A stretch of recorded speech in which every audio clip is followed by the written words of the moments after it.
Boot to Lord Diaz. Big ups to the pimp. Big ups to the pimp. What's the one phrase that Wings of Redemption uses, and it's like, consequences have action, pimp. That's it. I think I said that one time, and I was like, wait a minute, it's the other way around, dude. Yep. Yeah, Wings, I'm not sure if I think I said this on the last show. I used to be a Wings guy. Okay. And that was back when Call of Duty World at War was out. This is old Wings. This is old. This is like, oh my God. I was 7th grade. Dang. You were just a young pup. Yeah, and then I used to watch his content all the time. Him and Syndicate Project. Those were like the two main COD guys I used to watch all the time. Okay. And, I was living with an ex at the time, and I was probably 21, 22. Okay. Actually, no, I wasn't 20. I was 20. I was 20. Okay. And then we got a smart TV, and this is when they were first kind of like coming out, and they were starting to be more. People didn't trust them. Yeah, and they were starting to be more affordable at this time. Like then you started seeing like Insignia, which is like the Best Buy brand. They had one, and we got one of those. So she installed a YouTube, and when she installed the YouTube on there, I signed into my account, and then it was the Sixums video. Oh. And yeah, the Wings of Redemption Rage compilation. Oh. And she was just like, she's like, look at this guy, he's huge. Do you think he's really like that? And I was like, and then it was like a Jimmy Neutron brain blast. I was like, oh my God, I got stories to tell you. Oh my. Nico Suave, welcome in. Drew, welcome in. Good to see you guys. Yeah, and I just started going off. I was like, let me tell you about like this guy Wingo, and it just oh man, wow. I must have talked to her for 2 hours about like all the Wings lore. Yeah, just telling her about different things that happen. And I didn't go down the rabbit hole yet, but then I found like all these documentaries and all these different things about him where it was like, oh man, like this is what he's doing now. And I started seeing all the COD freaking rage comps, like him playing World War II, punching the hole in the wall. Oh, come the fuck on, man. Oh my Lord. Look here, look, listen. Peering off eye does not solve this, like. Oh jeez. All I want to do is just have a good time. Maybe play a few good games. Friends. I just can't do it. I can't take this shit no more, man. Oh man. Oh wow. It was, oh man, what a time to be alive. What a time. Yeah, and then I found out about Wings because Down the Rabbit Hole did a documentary about him. Yep. Yeah, like that's how I fell into the Dark Side Phil, the Wings of Redemption, like the Lolcow stuff. And then then it was like, then I got into Cyrax heavy for a while. Yeah. And oh my God.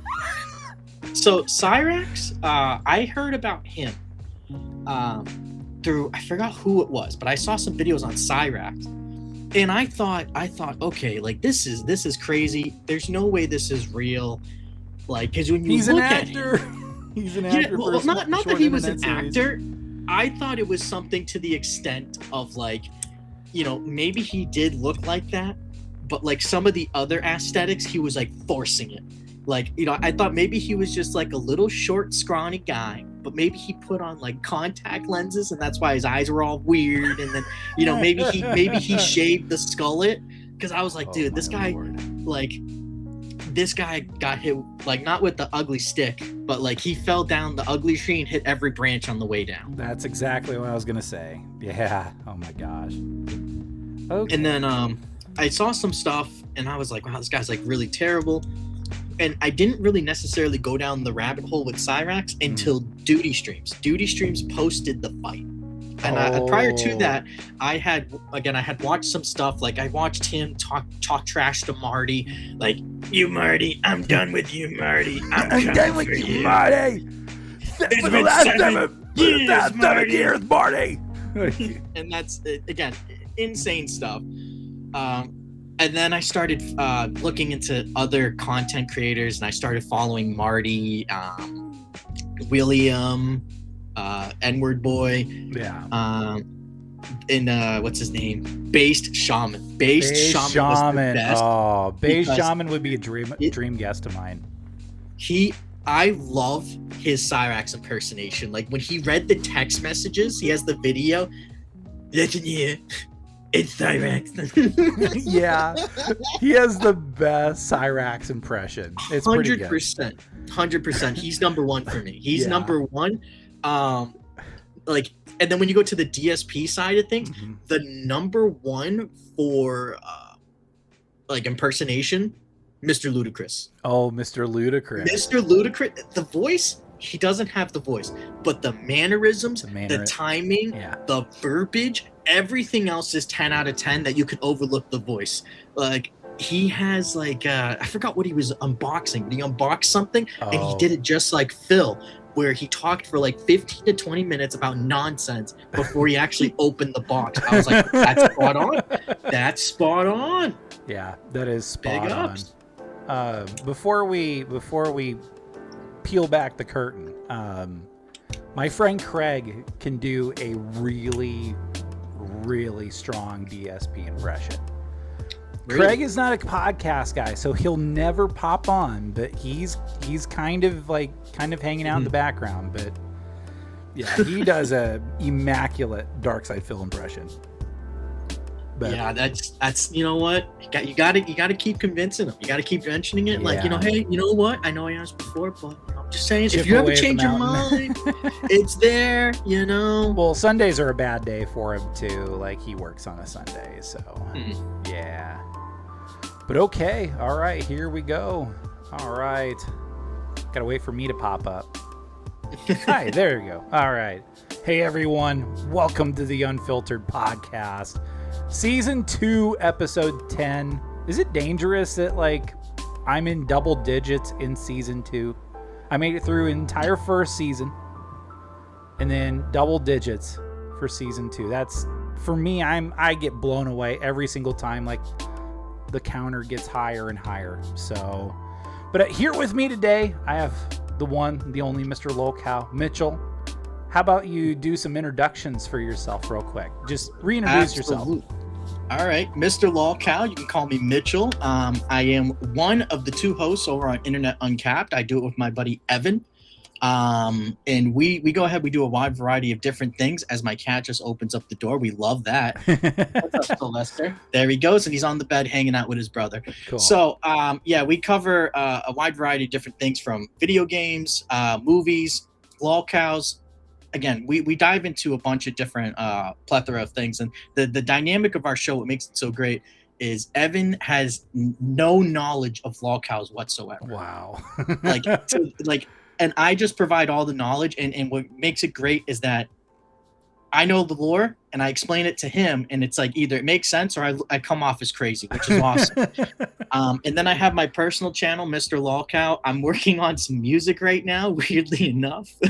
I have 2 songs on the channel, but I'm also doing some gameplay and some other Lolcow stuff there. So if you ever get the chance, you want to stop on by, again, Mr. Lolcow on YouTube or Internet Uncapped. Be sure to like, comment, subscribe, hit the bell icon. We don't have the hype thing yet, but when we do, hype the video up, please. Yes, and I'll put the links in the description below once we get done with the show, so that way you can follow the trail. So I found Mr. Lolcow through Lore Diaz, of all people. And Lore, like, he's like the tide that raises all ships. I just want to, just give him his flowers real quick. So, like, I noticed that Mr. Lolcow, he's a big big Lord Diaz fan. I'm a big fan of Lord Diaz too. I stumbled on Lord Diaz through the whole PWR stuff. Okay. Where I tried to bring on PWR onto Unfiltered, and it backfired spectacularly. It basically blew up in my face because, well, Alex Watts decided to snort snow the night we were supposed to pre-record the show because he didn't want to go live because he didn't want to deal with the trolls. Like, love it. Yeah, which is a classic PWR move. And then from all that and just being like, okay, all right. Because at the time I was also talking with CJ Holiday. And then at the time CJ lost his YouTube channel. He was going through a rough time. And, you know, CJ and I were like, okay, you know, let's bring you on. And it took a little bit to convince CJ to be like, hey, like, come on the show with me. It'll be fun. And probably about a week before, you know, his episode, he was like, can we do this? Like, can we do this like full time? Can we make this a thing? And I'm like, yeah, go ahead. He coins Crash Out Connoisseurs, and I basically took the ball and I ran with it. And I would say after his episode, we did Crash Out Connoisseurs, and you know, say what you will about Lolcows being low hanging fruit as far as content is concerned. Yep. Crash Out Connoisseurs helped grow the channel. I mean, hey, we're still small, but again, we want to be like Lore. We want to be like anybody else. We want to be the tide that raises all ships. So that's the origin in a nutshell. And then once we got started, we met a lot of other creators along the way. Lore, Mr. Lolcow, Internet Uncapped. So we're kind of developing like a circle of like, you know, people that can just, you know, we can collaborate and we can just have a fun time and also talk about some, you know, just some absolute goofballs that want to be on the internet. So so absolutely. It's just, I mean, and if it wasn't for like our chat, we wouldn't have found Truther777. We wouldn't have found, you know, we wouldn't have found M stands for money. We wouldn't been able to find, I mean, CJ knew of Shani and Rev. He knew of Perry Caravello. I mean, both of us knew of Cyrax, but, and then I knew of like Darkside Phil, but like Darkside Phil, when I talk about Darkside Phil, he pisses me off. Like it. Same. Phil, it's tough talking about Phil, and I forgot who's the person that coined this, but someone said the reason why it's hard to talk about Phil is because you see something about Phil in yourself. Yeah. For me, it's not necessarily I see something of Phil in myself. I see something in Phil of someone who is like in my family that I can't stand. To the point that I've actually coined Phil as an insult. I don't even call them by their real name. I just call them Phil, and they hate it. So, I'm not going to say their real name, but, you know, instead of saying shut up, real name, I say shut up, Phil. And my grandmother does this weird thing where she goes through the Rolodex of names. So if she has to say the right name, she says every other name before getting to that name. I don't know why, but she does it. But now Phil is officially in the Rolodex. We love to see it. She says Phil now. It's awesome. Oh my goodness. Yeah. It's so funny when like normal people, like they make a DSP reference or they mention Darkside Phil. And I've done this with Cyrax where I've dropped a Cyrax reference to my sports media friends. And they're like, who's that? And I'm like, do you really want to know? Like, cause it's a rabbit hole. Like, and I'll do the Cyrax impression and everything. I'll be like, 7 years, Marty, 7 years. But no, it's, but it's just, it's crazy. It's absolute chaos. And, like I was saying before we hopped on, my good friend Craig does an immaculate DSP impression. I want him to do it someday, but until then, he has to lurk in the background and occasionally hop in the chat. So Spark, welcome in. Drew, welcome in. Let's go down, and Nico, welcome in. Good to see y'all. But yeah, like it's just crazy. Like internet culture unites, but it also divides in a way. I mean, the big thing that kind of rallied the internet has been the quartering. The quartering situation right now. I've known about the quartering for a while. I wasn't invested. Like right. I saw some of his content and I did watch some of it, but I didn't know the extent of the quartering and who he was and what he has done. Like I would see all the different videos of him saying like, oh, this stuff, this, woke this, woke that. And there were certain things I was like, you know what? I agree with it. But the more I kind of watched, the more I kind of just said, this guy's just kind of reading an article. Yeah. And just saying it's woke garbage. Well, okay. Like, all right. And then I would see like my channel's under attack, and I would see those all the time. And I'm like, this guy is kind of just like, what are you, if you get under attack once, okay, sure. Maybe, what did you say? Who did you make fun of? Was it the Taylor Swift fans? Was it the K-pop fans? Who are you messing with? But the more and more I saw, I was just like, this guy's just saying that. He's saying his channel's under attack. And I unsubscribed, and I was like, I don't want to see this guy's content no more. I'm over it. Like, I'm done with it. Like, there's been other people too that I've been like, okay, I watch their content. They annoy me. And I'm like, all right, I'm done with this. I'm not going to give you the sub. I'm not going to put up with your BS. Yeah. But yeah. Yeah. I was the same. I know the cats are just active. I don't know why. Usually they're just chill in the background. Sylvester's like climbing on my like Xbox and everything. I don't turn it on. Stop. They're like my dogs. I have 3 Yorkies, and they like whenever I have the house to myself, they love to wander in here. And I brought them on the show a few times. Like, they'll come in and they'll want up. And then once they're up, they don't want to be. They want to get right back down. Like they're just like, oh, this is very uncomfortable for me. And they're 3 just Yorkies, and they get into chaos, and they all have their own personalities. One's a pretty boy, one's a baby boy, and the other is she's a girl bully, is what she is. She loves the bully around the boys. Yeah.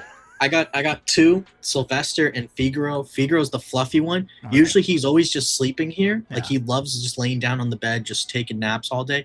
Sylvester is the adventurous one. He's always running around doing all kinds of nonsense. Like there was like one video that we did, and he was just up behind where the GTA 4 box is. Oh my goodness. He was just sitting there behind that's a Mick Foley lunchbox. So he was just sitting up there and just like looking down at me. So it was just creepy. It was like, it always feels like somebody's watching me. And it was just him right there. It was just it was so creepy. But yeah, I mean that's the thing with cats. Like they do that. They'll just watch you from a distance, and it's kind of sketch. Yeah. And speaking of, they're jumping around and moving around in the background. It's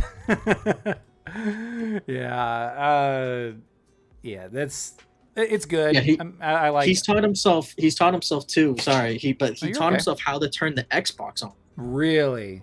So I have the Series X. So it's the rectangular shape, and hot air comes up. So he taught himself how to turn it on, and then he sits on it. So he's just heating his ass. Like that's all. He just sits on there. He heats his ass the whole time. And I'm just like, what are you doing? Oh my. Well, yeah. Cats love to either get high, or they like to be in boxes, and they like to be on hot objects. Yeah. Yeah. It's like a girl who's always cold. It's like I always run cold. And I was always the opposite. I was the space heater. And like, I mean, not to say I'm like, a lady killer or anything. Maybe I was back in the day, but they'd be like, "You're so warm," and I'm like, "Why are you so cold?" Like, yeah, is your circulation not working well enough? Like, do you have enough iron? Okay, yeah. Are you well nourished? Are you taking your iron supplements? Like, are you?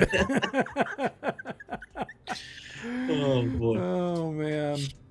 But yeah, it's crazy because like then through Crash Out Connoisseurs, yeah, like I found out all these eccentric personalities on the internet. Mm-hmm.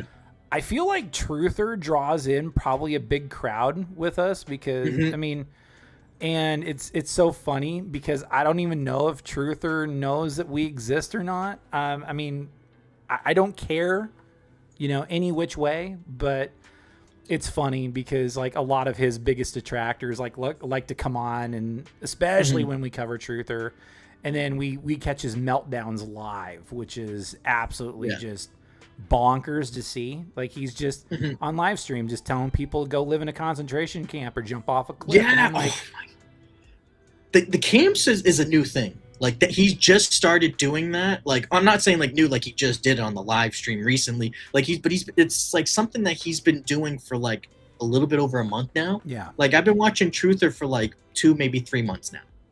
And it used to be always you piggyback, bitch. Why don't you go ahead and hit the like button, or else I'm gonna cut your thumb off. Like okay, yeah, okay, yep, go ahead. Only Jesus can save you, bitch. Like what?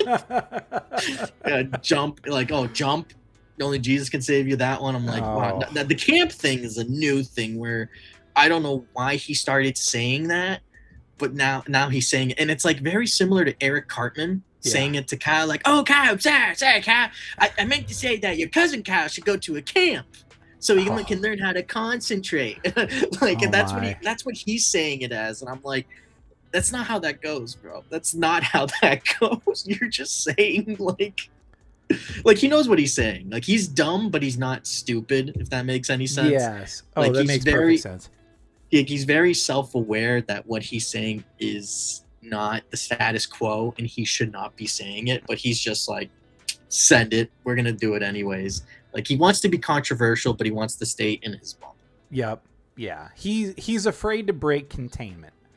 And then he gets mad at Emma 666 for like, exposing him to a wider audience. And then he goes after her, and that kind of gets us all riled up because it's like, if you're going to pick on one of us, you need to pick on all of us. But what's crazy is we've done some digging on Truther, and I found his previous channel where he was like playing Fortnite and everything. Like I think on one of the previous times we were covering him, he had a channel called Nike, and I guess that's the bleed over has really inflated his numbers, because I still can't believe that he's got 50,000 subscribers. It blows my mind.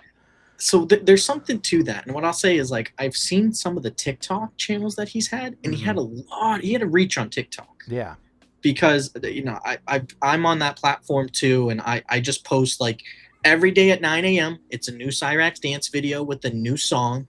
And then I just post clips, and I do like It's Always Sunny in Philadelphia edits, or whatever I'm feeling, whatever the mood is. I've been doing some Seinfeld ones. Ooh. So yeah. But with Truther, he had a big reach on there. And there's a lot of people that, they grow this weird relationship, like a parasocial relationship with their content creators. Like there's been times where there's people I've followed and they've said, "Oh, well, follow me here, follow me here, follow." And I go, "Hey, you know what? I'm on Instagram, sure, follow. I'm on here, go follow." It's because there's no way because he gets under 100 viewers. Yeah. So I think there's some sort of like just cross from TikTok where people are like, "Oh, you know what? I follow this guy on TikTok. I'll go on YouTube. I'll watch him. I'll just subscribe and help him out there." I think it's something to do with that. Yeah, it's a lot of that cross-platforming bleeding. Yep. Which is probably the correct term for it. Yeah. But man, when he chases off like people that used to be like big fans of his, and it turns them into detractors, it does more harm than good. I don't know who hurt him. Like it's almost like who hurt you in a previous life? Who, like, did your dad tell you that he not loved you enough? Did your mom tell you that she didn't love you enough to where you lash out on people? That's where I get really concerned. And some people have noted that, and even just people that serve as contrarians to our content is, whenever we decide to cover Truther is, oh, well, he's bipolar and he's schizophrenic. But it's like, Well, shouldn't he go seek help? Yeah, he should. He definitely should. I mean, but people like that, like with Truther, it's especially with Lolcows, they're too damn proud. Yeah. Like DSP has a lot of issues, whether it's medical things or whether it's just social things. Like, I mean, this guy went on a 20-minute rant about cranberry sauce. Was that around Thanksgiving? Yeah, he's like, you guys, can you believe these fucking no-load grocery store workers? I'm going down the aisle, okay, you get it, and they're not putting the cranberry sauce on the shelf. They put it on the end cap. Huh? Are you kidding me? What a bunch of idiots! Who's gonna think? Oh, I'm gonna go on the end cap. Fucking losers. But that's Phil. Like, and he doesn't understand. Like, he has never worked outside of, like, there was the ice cream shop, Best Buy, and the helicopter company. There's probably been some other jobs, but like, he doesn't get it. Like, I've worked at a grocery store. I get it. Mm-hmm. I've worked at Subway. I get it. So I don't go up to like places like McDonald's and be like, oh, you fucking idiot, just flip the burgers, you fucking no-load.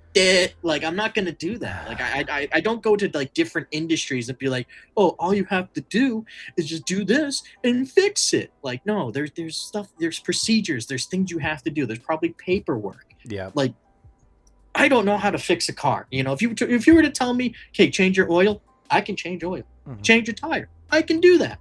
You tell me fix the transmission. Nope. May need more tools. Like, yeah, may need more tools in the manual. Yeah, I'll bring it to the shop. And I'm not going to sit there and be like, oh, you fucking no-load mechanic, just fix it, you dumbass. Yeah. Like, no, like DSP, there's a process to most things in life. Don't just sit there. And another person that does this is Anissa Jones. Oh, yeah, Anissa's so entitled. Well, it's not necessarily entitlement. Okay. It's they make everything so elementary. Like, for her with the boxing event, Creator Clash, she thought bigger venue, more tickets, more people show up, more money. And it's like, no, you have to advertise. You have to make sure that people know about the event. And when they advertised, they did barely any. And she thought, oh, just buy the hotel, buy the rooms, we'll put people in there. Well, then you have to assign the rooms. You have to figure out how all that's going to work out. And oh, we'll just hire people, we'll do this, and then the money will work itself out. Well, no, it's not, Anissa. No. And she thought she could take all that on. I forgot who was the partner in the first one, but that's why the second one was such a failure. She has no comprehension. Like, she was working at, what was it, Denny's? Or no, Denny's is the place that's now, it's like, that's the meme that they always eat at, Dairy Queen. Oh, yeah. Which that was the only job she ever worked. She was like, I was working hard at Dairy Queen. These YouTubers don't know what it's like to have a real fucking job. Flipping off the camera. Oh, and it was like, Anissa, you worked at Dairy Queen. Go pound sand. Oh, maybe CJ and I maybe need to check in on Anissa. Because that's too good. Yeah, well, that's an old rant. Now Sure. she's off the internet. She said that she doesn't want to do anything, and it's weirdly comes at a time where Ethan Klein has said, like, yeah, I sent them a cease and desist. Oh. And now she's like, oh, I don't want to be on the internet no more, guys. This was great, but like, I don't know. I just don't have that much mojo anymore. I don't have, like, I figure out what phrase she used, but I'm paraphrasing. But yeah, she definitely was like, oh, this is too serious now. I'm out. Oh, well. When you can make an ass out of yourself, it really it doesn't build any bridges for you. It burns them. Exactly. Unfortunately. But yeah, like, I don't know, like it bothers me because I've always, even when I worked in retail, worked in retail many moons ago, and I was always just as understanding and as kind as I could be to, like, fast food workers, wait staff, like kitchen staffs at restaurants, like, just patience and being like, and then apologizing, be like, or like recently at this recent job I had, because of course I gotta find ways to pay the bills. Streaming and part-time sports writing doesn't exactly pay all the bills, but But the custodial staff, like, I was like, like, I remember, like, I think the door was locked to get into the room I was supposed to go into.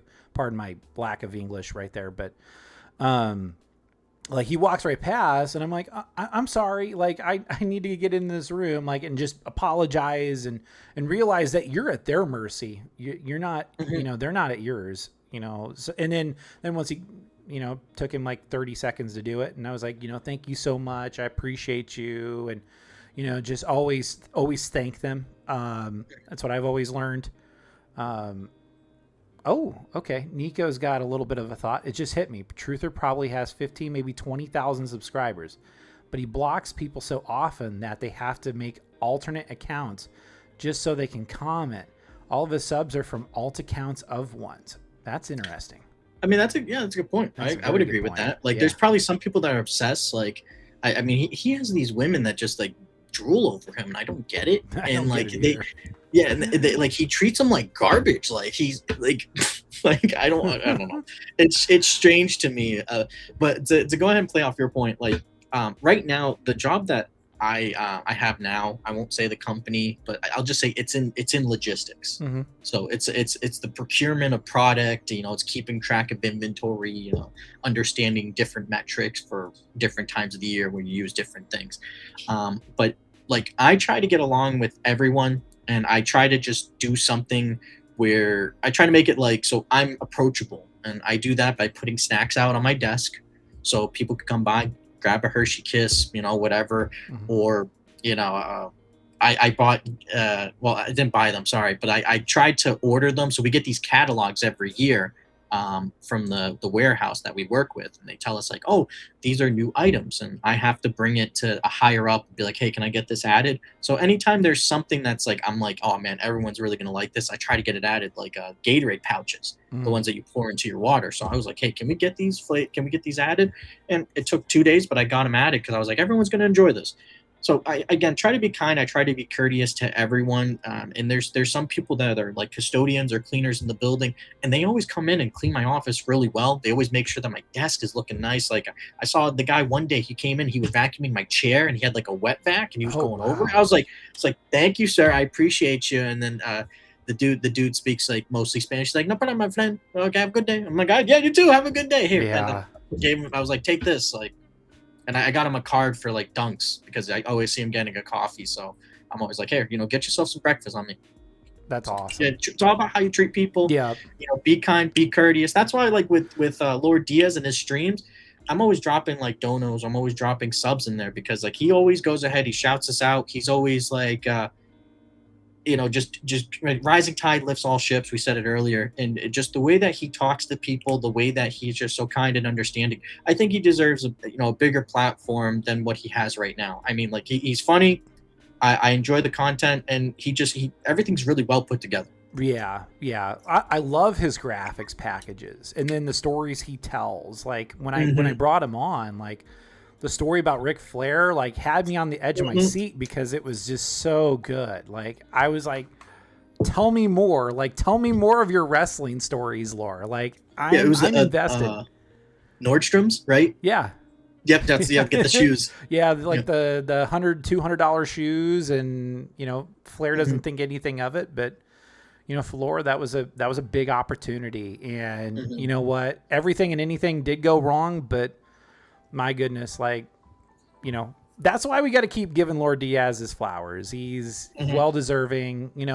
Absolutely when the whole and this is the time and place to talk about it, but the whole PWR going after Lore, I thought that's when I really got riled up, and it was to the point where, like, I was like, okay, like, first of all, CJ and I need to talk about it. It's that way. It's catharsis. We can talk about it. And that's what Crash Out Connoisseurs is a little bit of catharsis. But also, like, it's one of those things. It's like, you want to take on one of it, you want to pick on one of us, you're going to pick on all of us. And I just remember calling out PWR, and he gives me this nonsensical answer and calls me a DSP quartering autist. And I'm like, buddy, like you don't even know me. Like, and when I did interact with you, I was like the most professional, kind, understanding person you can ask for. But, that first time you spit in my face with cocaine, and the second you gave me, like, you spit in my face with a nonsensical answer on X. Mm-hmm. And I'm like, I'm done. I'm done with you, dude. Like, I'm not going to cover you anymore, because I was like, if he would have accepted the Lolcow status, like, he would have been pretty, like, he would have had some crash outs. Absolutely. He would have definitely been the source of, like, content where we can laugh at him, we can make fun of him, we can impersonate him. But at the same time, like, and this is why I brought up that quartering going after casino is such a dangerous precedent. It's such a dangerous, slippery slope, because what does it tell, what does it tell PWR? What does it tell Truther? What does it tell, what does it tell others that can't take the criticism of them and almost weaponizes it, and that's what makes it so dangerous. And that's why I got angry about it. And then, Panda, welcome in. I had Panda actually a couple weeks ago. If you ever have trouble with unfair strikes, I'm happy to help you or anyone else fight it. So, hey, we appreciate you, man. Appreciate it. Yeah. I don't think we've had that issue. Ames, welcome in. Holy buckets. And the legend. Yeah, the legend himself, Ames, has joined our podcast. Okay. Ames, hey, I need to extend an invite to you sometime. So I need to. Same here. Yes, we need to bring you on the circuit. But yeah, PWR struck Lore, and dude, it got me up all in arms. I got pissed. And, yeah, I was bullshit. Yeah, it was so bad. But no, I need to bring Ames on to explain all the RTU lore. Well, you know what? So this is I'm going to say two things. So okay. One, PWR. I remember when he did talk to Ames too. Ames, masterclass. You absolutely, dare I say, felted him. Like, felted. The best was like PWR said, "Oh no. You did it. I'm done with it, dude. I'm out." And then Ames was like, "What did I do? And the fact that PWR just left, I was like, "What? Are you kidding me right now?" Crazy. And when you went up against RTU, Ames, oh my God, I've downloaded 10 videos off of YouTube. I have YouTube Premium. I downloaded 10 videos. I think that was the 5th video I downloaded, was you going ahead and say, "No, pause, answer the question, Rich, answer the question."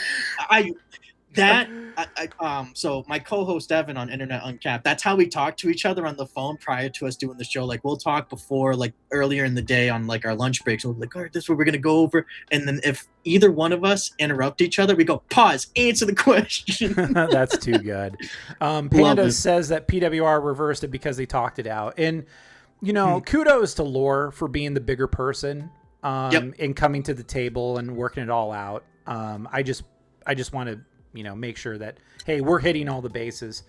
But yeah, like it's really good it's really good that, yes, Alex Watts could piss us off, but also he actually has a little bit of sense. I'm not giving him a lot of credit, just a little bit of sense to listen to reason and be like, okay, all right, well, you can't talk about me anymore, dude. And Laura's like, "That's great. I'll talk about other people." Like, there's other people, and we're not exactly like picking on them.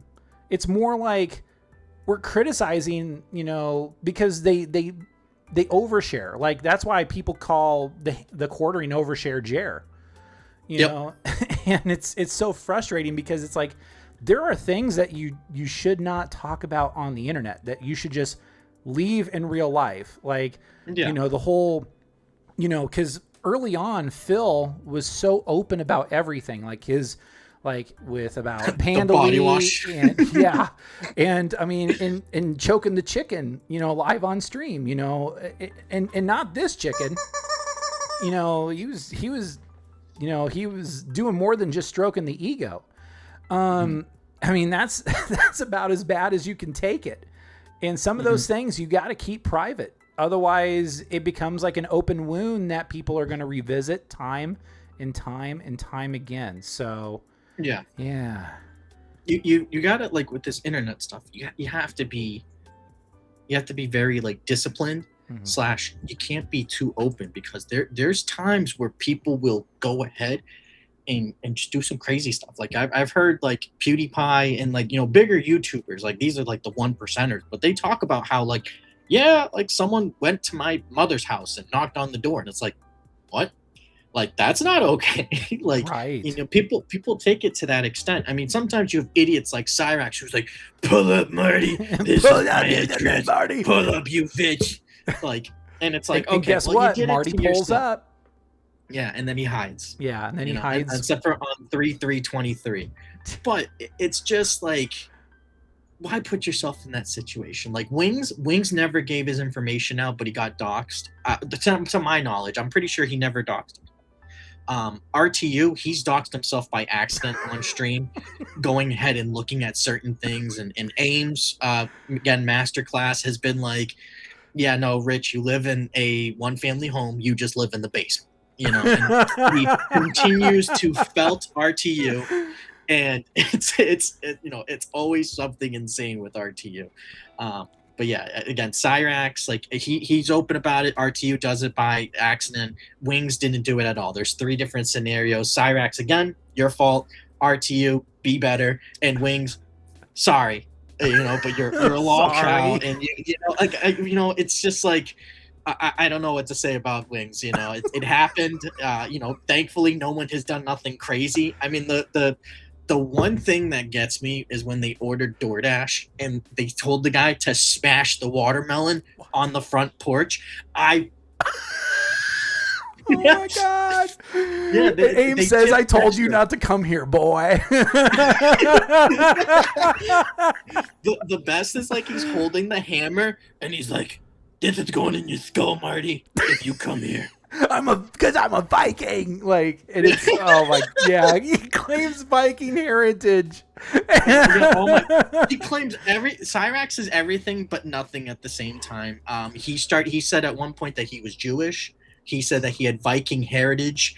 I'm trying to think of what else he's, like, claimed. He's a rock star. He's a movie director, a musician, of multiple genres. Not just, he's a rapper, a rock star, a DJ, e-racer, e-drifter. Apparently they're different. I don't know. But that's Cyrax. He's apparently a man. Yeah, he's a man of many things, and you know, it's a man of many non-talents. That's probably the best way to describe it. Oh man, that's the best way to put it. The wooden katana action. Yeah.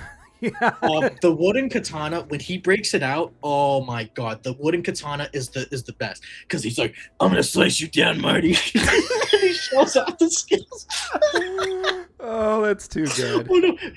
With the agents, if any agents come to my house, I will have no problem cutting them down. Oh my God. Like, that was crazy when that happened. And Cyrax basically broke containment. And everybody and their brothers were, like, commenting on, like, Cyrax threatening ICE agents. And of course we had to react to it. It was just too good. Oh yeah, it was such a crazy time. And Cyrax, okay, I help break the containment sometimes, because what I'll do, I don't know why. I get a little bit of fun out of going onto, like, these random streams, and I'll just go ahead and I'll just tell people, I was like, yeah, dude, this guy Cyrax in Akron, Ohio, he just went ahead and called you a bitch, dude. Like, I was like, you should call him out, dude. Oh, and then I've had a couple. I've done that with Truther.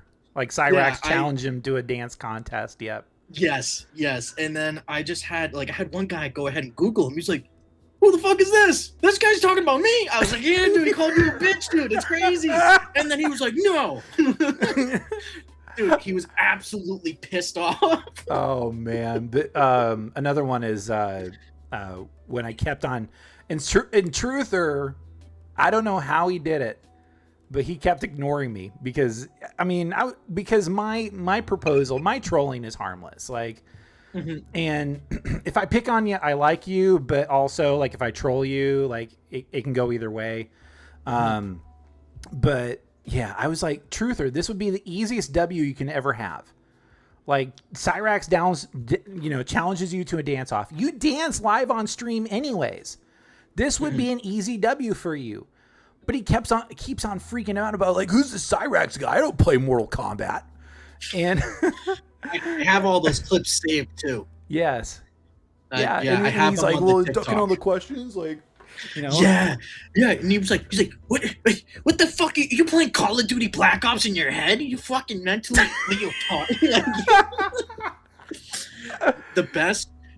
So another thing I do, I always ask people about Battletoads. Oh yeah, the old NES games. So I asked Truthers, like, do you play Battletoads? And he's like, that's just like such a crazy question. That's like if you go into prison and then you ask Quan, One Shot Quan, do you play Battletoads? No, I play Tetris. Like, what's your I'm like, what the fuck does what does that have to do with anything? It's a yes or no question. Just answer. Like, that doesn't make any lick of sense. Like, yeah. But knowing about Battletoads, and talking about like the video games themselves, yeah, it's Leo Rio tarded. Yeah, you're right, Nico.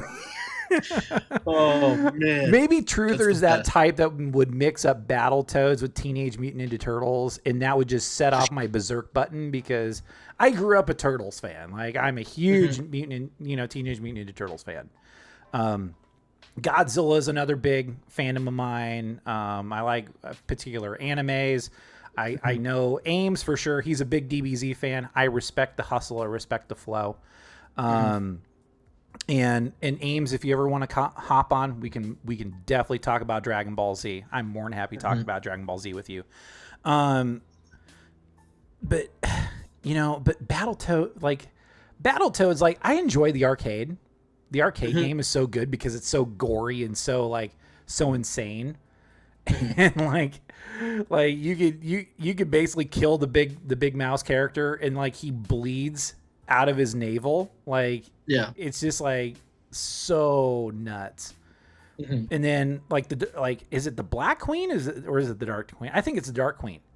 Yeah, I think it's the Dark Queen now. Yeah, and she is so over the top. She is like Elvira, like cranked up to a 20. Except that Elvira is likable. Like, yeah, it's such a like ridiculous game. And I remember back growing up, again, this is middle school. They had all those prank calls to GameStop, where it was like, "Do you guys have Battletoads?" And like the employees were losing their mind. And it happened with the pawn shop in Vegas, the one on the History Channel. Oh, the gold and silver. Yep. Yeah. So and that was the thing. They were getting in contact with Rick, and they're like, "Do you have Battletoads, Rick?" And then he was like, "No, we don't have Battletoads. Go do something. Go talk to women." Click, and he would hang up, and he would get so frustrated. So that was a meme, and I loved it. Internet Historian, great channel. If you ever want to like watch some funny documentaries about nonsense, he has it's got to be like 5 minutes on Battletoads and the whole nonsense that it was. So it's definitely a good watch. Yeah. But yeah, no, it's I wish arcades would make a bigger comeback. True. Like it's so fun to just go there and just play games, and I don't know. I mean, I just turned 30. I mean, I wouldn't really go to an arcade. Like, that'd be kind of weird. I'm just 30 years old with a bunch of, like, high schoolers. Yeah, but also at the same time, there's more bars that are doing more of the arcade concept. Yeah. Yeah, maybe that, yeah. I'm based out of Amarillo, Texas. So we have one in downtown. Have yet to go to it. There was one in downtown Rapid City called Press Start. There's a lot of shenanigans that happen there because alcohol, video games, and it being kind of downtown like can invite trouble. And then there was one in Denver I absolutely fell in love with. I think it was off of 16th Street, off of the 16th Street Mall. And we went there, and I had a few drinks in me, and I had so much fun playing NFL Blitz again. Oh, NFL Blitz. Classic. And then I loved Blitz the League. I loved Blitz the League. Like that, I still think Blitz the League is probably one of the most original video games that employed the NFL Blitz mechanic that's ever been done. Like, yeah, video games ain't what they used to be. And I sound like an old head when I do that. And I was like, yeah, they aren't what they used to be. I think you're 100% correct. Like, I recently got what's it called? A mouse PI for hire. Okay. And I've been playing that. I have Pragmata. Like, I bought it. Have yet to play it. Okay. And I've heard great things about it. And 007, I want to get that next. Mm-hmm. But I don't know why, but I just all of a sudden was like, I want to go play PS3 games. And I just had this hankering. I was like, I'm going to go replay all these games. So I started with Spec Ops: The Line. If you've never played it before, Spec Ops: The Line, it's in my top 5 all time. One of the best games I've ever played. I started with that. Then I played Midnight Club Los Angeles. Oh. I'm almost done with that one. And Ghost Recon Future Soldier. Oh. Another great game. So, like, yeah, I just started replaying all these games, and I've just been like, I'm actually having a lot of fun. And I was thinking about the PS5 generation. The only game I've really had a lot of fun playing in recent memory is either Resident Evil 9 or Tekken 8. Like Tekken 8, when it first came out, I was playing the hell out of that game. I even did like a local tournament, and I got 5th place. Oh, nice. Yeah, I got washed by some kid. He beat the brakes off of me, and then he took out Windex wipes and then wiped down his thing. And I said, "Good game," and he just walked away. It was like he was smooth with it. I felt disrespected. I felt like it was a duel, and he just went.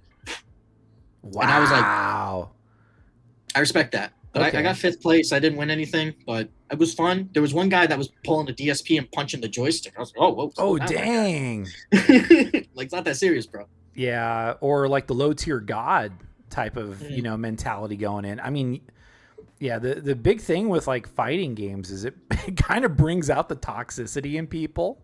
Mm-hmm. And when I play, man, I'm cheap. Like I cheese like so bad, and that's why I don't play video games anymore, because I'd play like an old boomer. And Ames, you can feel free to roast me about that, lore.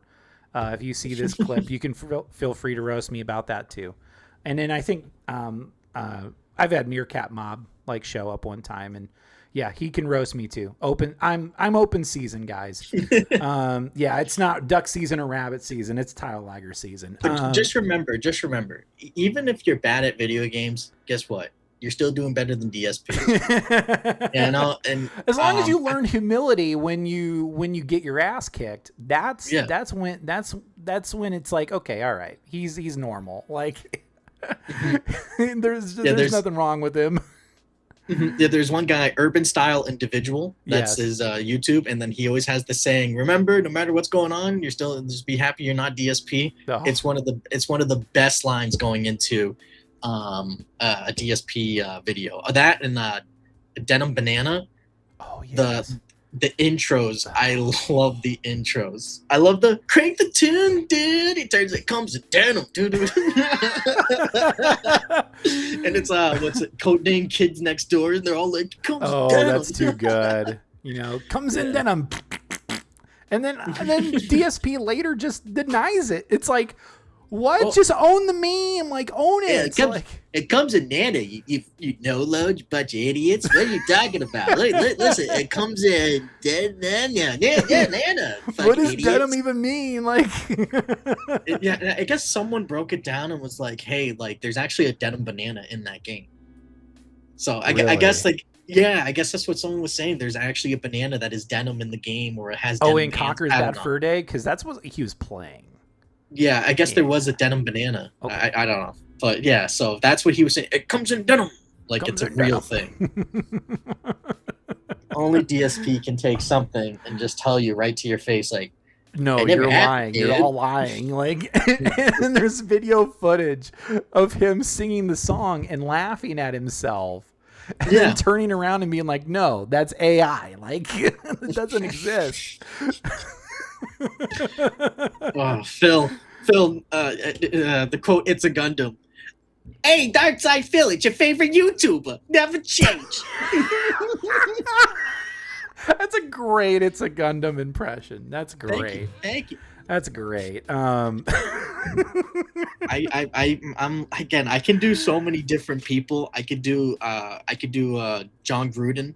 John. I can do John Gruden, the former NFL head coach. Okay. I could do that one. I could do our president. Oh, Donald Trump. Yeah, I could do that one. I could do a bunch of different like video game characters. I used to do it all the time and like mess with people on COD. But I love doing John Gruden. That's my favorite. Oh, like, yeah. Listen here, Phil, man. You know, you got to go ahead. You got to stop banning everyone on Kick. You're complaining about the goddamn views there, man, and you're just banning left and right. You know, Phil, I think what you got to do is you got to grow some thicker skin there, man. You're going ahead talking about Cat. You're talking about LTG. You're talking about Jasper. No one wants to hear about that, Phil. Just jump into the damn game. Just start playing it already. You're complaining about Pragmata being a little bit hard. Phil, why don't you do some goddamn reading, all right?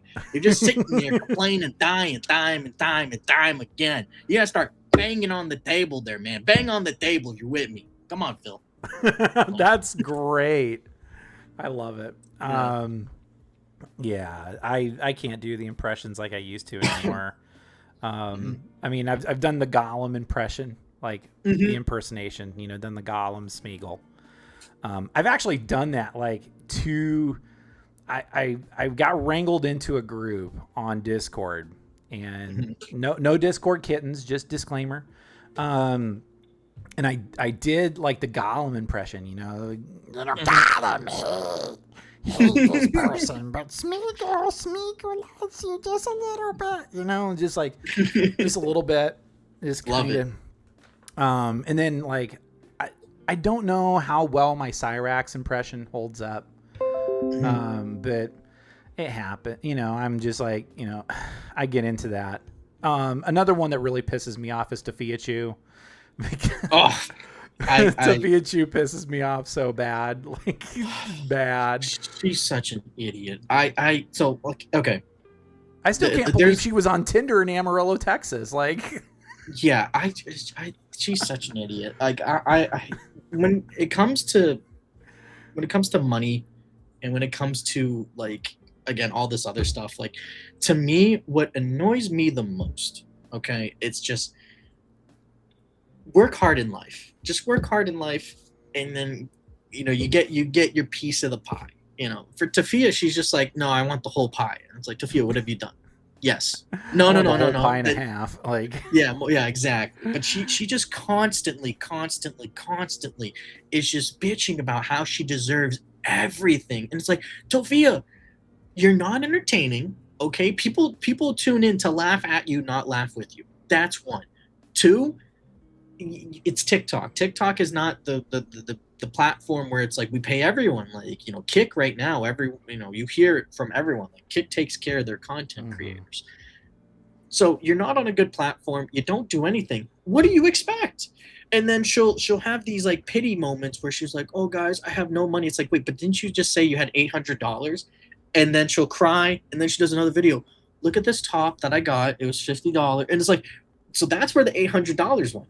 Okay, so you spent $50. You probably got it expedited because you're an idiot. So you probably spent more, closer to $70 on some stupid K-pop T-shirt or whatever she likes to listen to. Oh, my Lord. Like, yeah. She's dented. Like, she was living out of the car. Like, and then the whole thing with Brother Chew, which I feel bad for that, you know. Yeah. You know, God rest his soul. That's unfortunate. But like, that could have been avoided if he was working and you were working with a real job and then using the TikTok money. Like, all that could be figured out. Nicholas Diorio, he has an office job. Like, he has said, you know, like, I have my main job, and then everything he makes on the side here, whatever he uses it for, he uses it for. But he understands, like, you can't just do YouTube unless if you're the 1%. You got to have something else as like a side gig. Yeah. Absolutely. And Tofia doesn't get that. She doesn't get that. She thinks she's, I don't know who's big on TikTok except for the guy that always goes, oh yeah, the guy that does this. Yeah, it can be something like that. And he's fallen out of like relevance. Well, he was just in the new 007 game. Oh, was he? Yeah, he makes a cameo. I saw it on TikTok where he just goes like, they're like, oh, which way to this? And he points at the sign. Oh my God. So the yellow markers. Oh no. Games The journalist. DSP can't figure it out, dude. There's no yellow paint, like nothing that guys, glows, anything like it's that. It's a blue sign, so he's like, "Where am I supposed to go? There's no yellow." Fucking idiots. Fucking no loads. But it's really sad because when we've had cursed decals on, like there's this short, mentally stunted people that just have delusions of grandeur, which is like what ties all these lolcows together. They just think like, oh, I'm the greatest thing since sliced bread.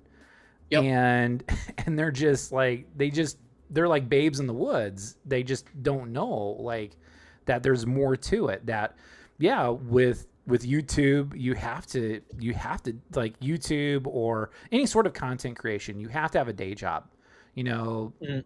Clark Kent didn't quit his job being a journalist to be Superman. Like he still has to pay the bills, even though I will, and this is me getting really into the weeds with comics, is that like, I don't know if Clark can afford things as a journalist anymore. Like this is true.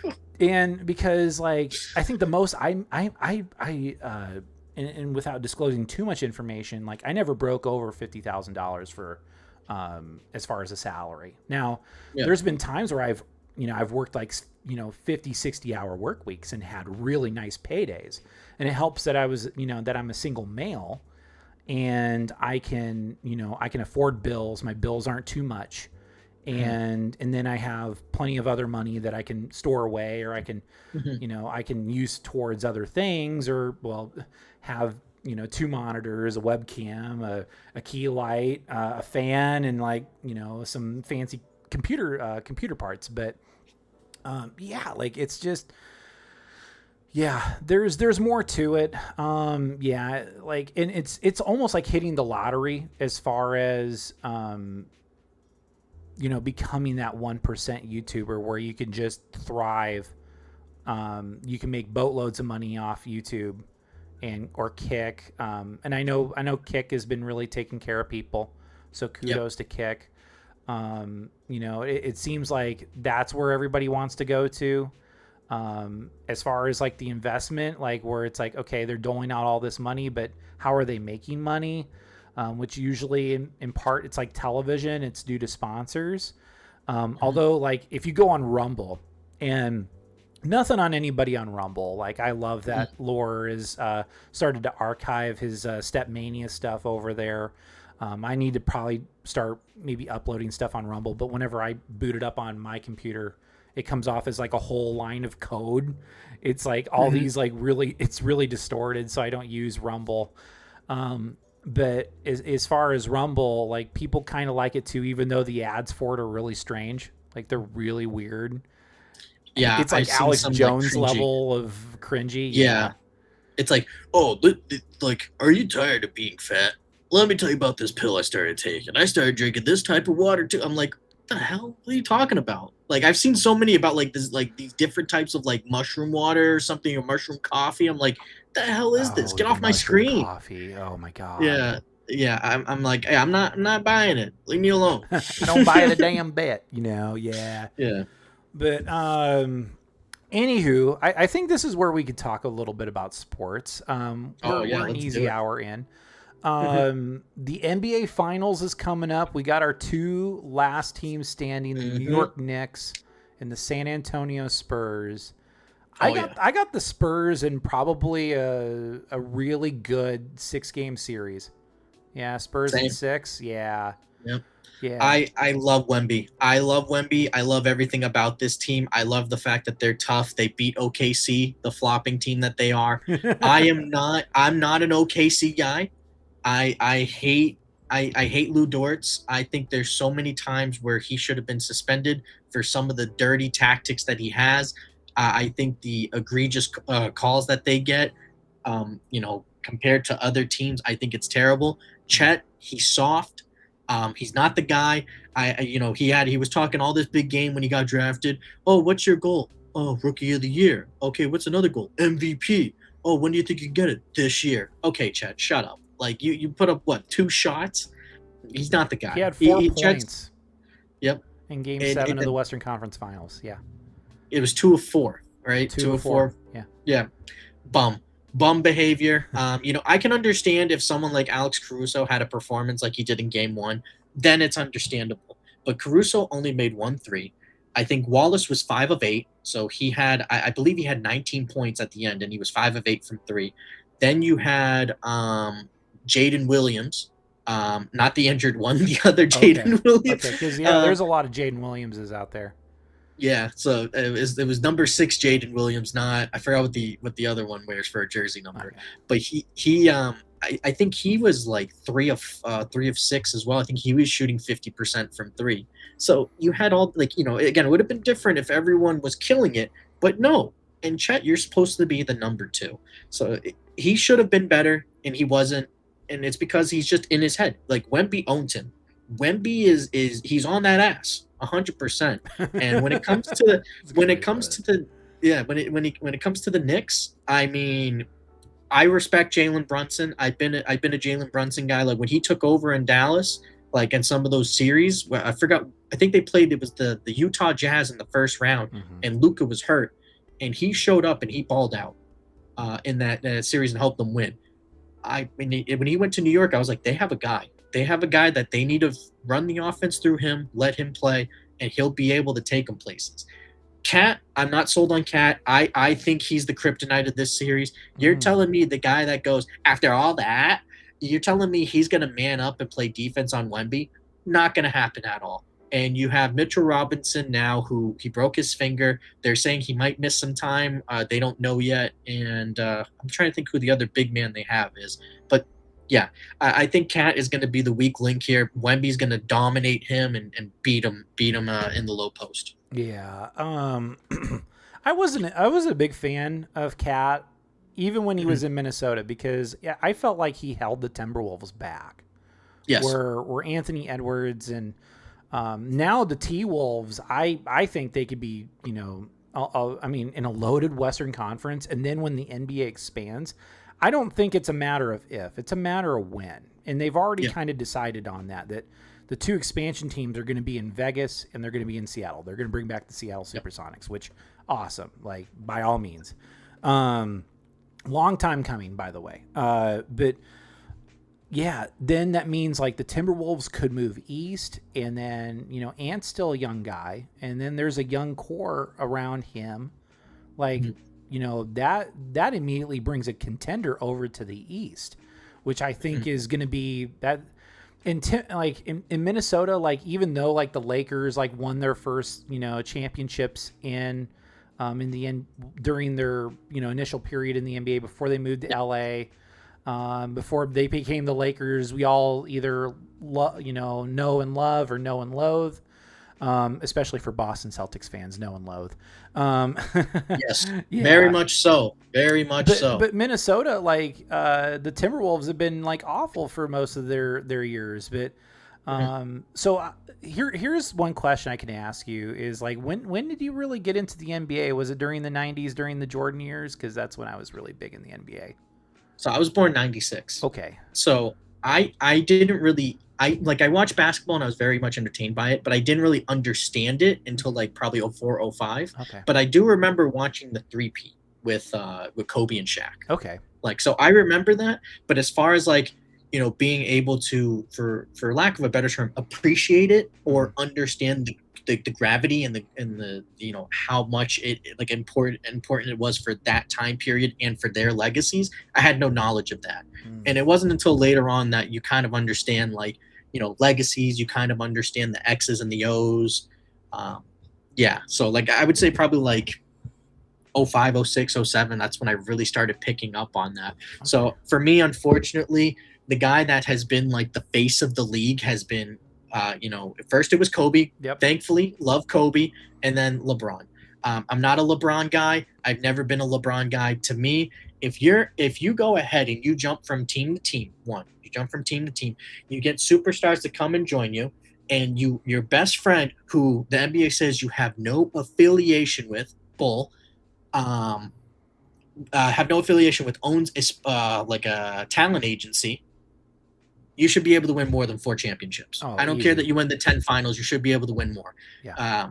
It's insane to me. People pass up on Tim Duncan now. They pass up on Kobe. I hate it. Give them their flowers. They're on the mount. They're like, for me, they're on my Mount Rushmore. I never saw the guys in the 90s. I can't say too much about them. Sure. But for me, Kobe's on there. Tim Duncan is on there. 100%. Tim Duncan was so good, especially when he was in Wake Forest.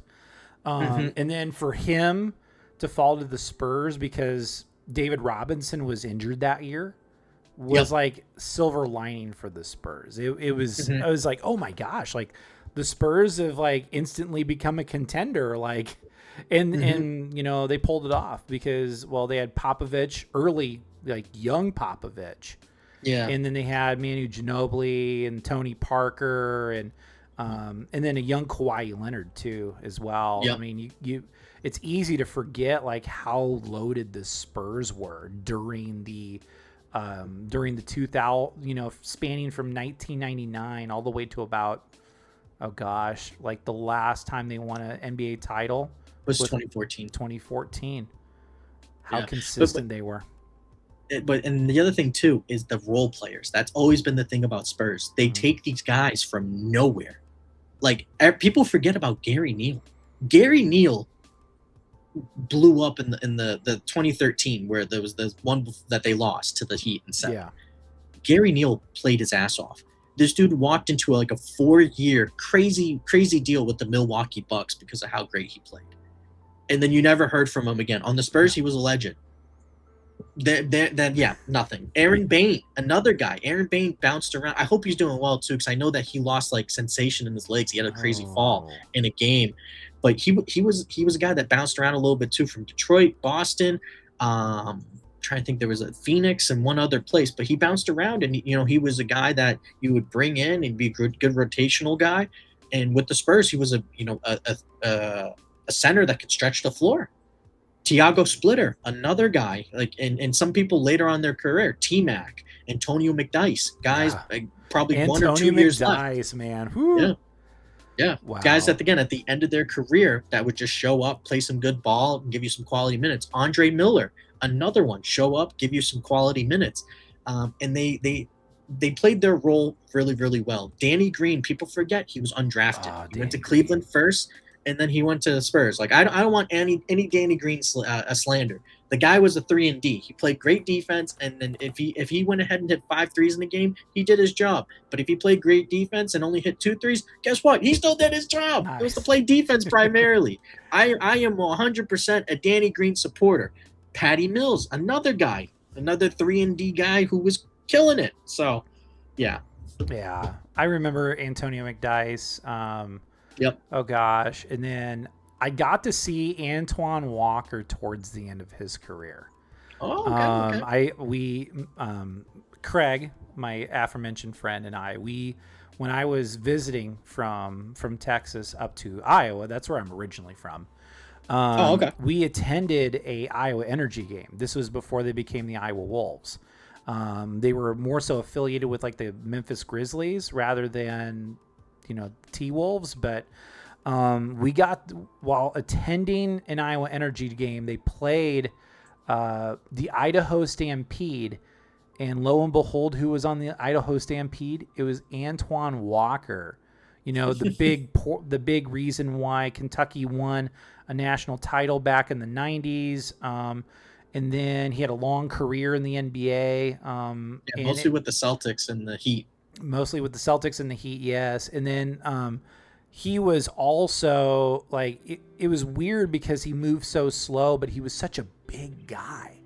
Yeah. And I kind of heckled him a little bit. I was like, "Oh, Antoine Walker, you look like you need a walker. You've been playing basketball too long, buddy." But and it's sad that somebody like him could have this illustrious career. And then become more of like a journeyman in the NBA, and then finish his career with a G League team. But hey, he got to play basketball a lot longer than any of us could. So yeah, he is he was a guy that I it's similar to like Shaq. Like Yeah. Shaq was another guy, and he talks about it now, how he regrets it. If he had taken care of himself, he could have probably played for another year, maybe two. Because you look at that last season with the Celtics for Shaq, oh my God, nothing. Like he was just hurt the whole time. Even with the Cavs the season prior, he was hurt a lot, didn't do much of anything. But yeah, if he had taken better care of himself, maybe he would have played, that Cavs year and that Celtics year, maybe one more year with the Celtics and done something. And he could have had the fifth ring. I think the Celtics at that point, that was their last push. And if they had Shaq, you're telling me Shaq can't give you 10 rebounds, 10 points a night with Kevin Garnett, Ray Allen, Paul Pierce, Rajon Rondo, and then who do you have coming off the bench? Well, Kendrick Perkins was coming back from an injury, so he wasn't going to be available till later on in the year. And the Thunder traded for him, and I don't remember if he played at all for the Thunder or if they shut him down for the rest of that season. But I remember the Celtics got in return, it was Nenad Kristic and Jeff Green, and they sent over Nate Robinson and Kendrick Perkins. But Nate Robinson, man, the myth, the Love legend. I remember when he played for the Thunder, and like my a good friend and I, she's a big OKC Thunder fan, mostly because she grew up in and around Oklahoma City. Huge University of Oklahoma fan, and I actually have some ties with OU now, and I'll get to that here in a second. But like whenever Nate Robinson was on the floor, we'd pop because we'd be like, "Oh, Nate Robinson came off the bench, like he's gonna get some minutes." Like, and he wasn't a bad little player. Yeah, I shouldn't call him small because he's probably taller than me, but. Yeah, he's 5'9", I think. Oh, is he 5'9"? Okay, all right. Well, I'm 6 foot even, so just I'm 5'10". Okay. Okay. So I got 1 inch on. But yeah, he was like when he played in Boston. I'll tell you this, like, I remember going to a game. Everyone was so excited for him. Like they loved him. They loved him and Glenn Davis, and they were calling them Shrek and Donkey because of their like relationship and how funny they were together. And like Shrek was like the big movie at the time, Shrek 2 more specifically. But still, like the way that they played, and they gave you quality minutes off the bench. And like Nate Robinson was always messing with Shaq too when he showed up. Like he was like dunking on him. And then like spanking him with his own shoe, and then Shaq would like chase him, and they were posting all these videos online. So yeah, Nate Robinson, I loved him. I thought he was a great player. I'm happy that he got his kidney transplant. Oh, that's good. So yeah, I hope he's doing well. God bless him. Yeah. And I know now he's in the big three. Okay. So, yeah. Okay. Or he was, at least. I don't know if he's still there, but he was at one point. Okay. Nice. Well, I hope that Nate Robinson's doing good too. I really hope so. But no, like my big, I was really huge in the NBA when I was younger. And this was, the 90s I felt like were the golden years because it felt like every single team had a star. They had a star player. Like, I mean, the Timberwolves had Christian Laettner, even though people hated Christian Laettner. I was like, I like him. Like, he's a white guy playing in the NBA. Like, and but everybody loved Jordan. I mean, say what you will about him now, but now that he's like, now that time is kind of spoken, but you can't wipe away, what he's done. Sick, and I think what a lot of people forget when they compare LeBron James with Michael Jordan is that Michael was 6 for 6 when he was in the finals. He was defensive player of the year as much as he was like the scoring king, as much as he would put up 40 points a night. And yeah, like he had no equal. But the 90s NBA was really fun. And that's when like you go back into, the old NBA Jam games. Like, yeah, there's no Jordan, but you had Patrick Ewing, you had Charles Barkley, you had Hakeem the Dream Olajuwon. He was one of my favorite players growing up. You had Glenn Rice, you had a young Ray Allen, you had a young Kobe Bryant, you had like the Lakers were kind of irrelevant at the time. There was a young Paul Pierce for the Celtics. Feel free. Man, love him. Young That's Paul my Pierce. guy. Yeah. Yeah, like it's kind of weird because like, you know, during the 90s, like it was kind of that in between time between where Paul Pierce really comes into his own. Well, I mean, he's more of the tail end part, but after, you know, following the retirement of Larry Legend, I love the stories about Larry Bird, by the way. They're so good. But like the Lakers and the Celtics were down for a few years until like Kobe came around for the Lakers and Paul Pierce came around for the Celtics. That's when the Bulls were dominant. That's when the Rockets were really good. Spurs. And the Spurs were starting to get really good. Yeah, they were starting to kind of, you know, strap the rocket to their backs and enter the stratosphere. You know, that's when the Miami Heat was starting to get really good with Pat Riley taking over. Because he was with the Lakers forever. And then like the Knicks were really good. Like, I feel like Pistons. The Pistons, like the Bad Boys were good in the early 90s. And then they had Grant Hill, during the 90s. So they had some pretty decent teams. And then you also had, the Raptors, Vince Carter. The Raptors, the Raptors, it took a while for the Raptors to get good. And I feel like the NBA still kind of still missed the boat on Vancouver, because at the time when the Grizzlies were formed, Vancouver was still kind of a backwater, and not to say anything bad about Vancouver. Vancouver is a beautiful city now, but I feel like if the NBA would have just kept the faith with the Vancouver Grizzlies, I feel like the Grizzlies probably would be more of a favorite. And then we'd be talking about, okay, well, do we need an expansion team out in Memphis now that, you know, now that we, you know, in an alternate universe someday, what could have been, but yeah, like even the Kings had the Kings were kind of down in the 90s, but like the Warriors had a young Chris Webber. A lot of people forget that Chris Webber started off with the Golden State Warriors. Yeah, they just think about the Minnesota days. Yeah, like I remember I remember him. Was it him or was it Latrell Sprewell? Latrell Sprewell was Sprewell was in both places. Oh, okay. Because I remember there was one of them that I remember he yelled on TV to someone. He was like, "Suck my." And that clip, it's still around. It's still around. Well, and Sprewell was such a problem child, though. Like, he got in a fight with one of his coaches, and that's why he bounced around from like Golden State to Minnesota to New York. He was in New York for a spell. Yeah, like. And I think he was on that last Knicks team that went to the finals, if I remember correctly. Probably. I have to remember. Yeah. They went to the finals in '99, I think. I think so. I'm searching up right now. The Pacers were good in the 90s. Reggie Miller and oh my gosh, they had the dunking Dutchman. I can't remember his name right off the top of my head. And then Larry Bird came back and coached the Pacers for like a few years. Yeah, and the Pacers were good when Larry Legend was coaching.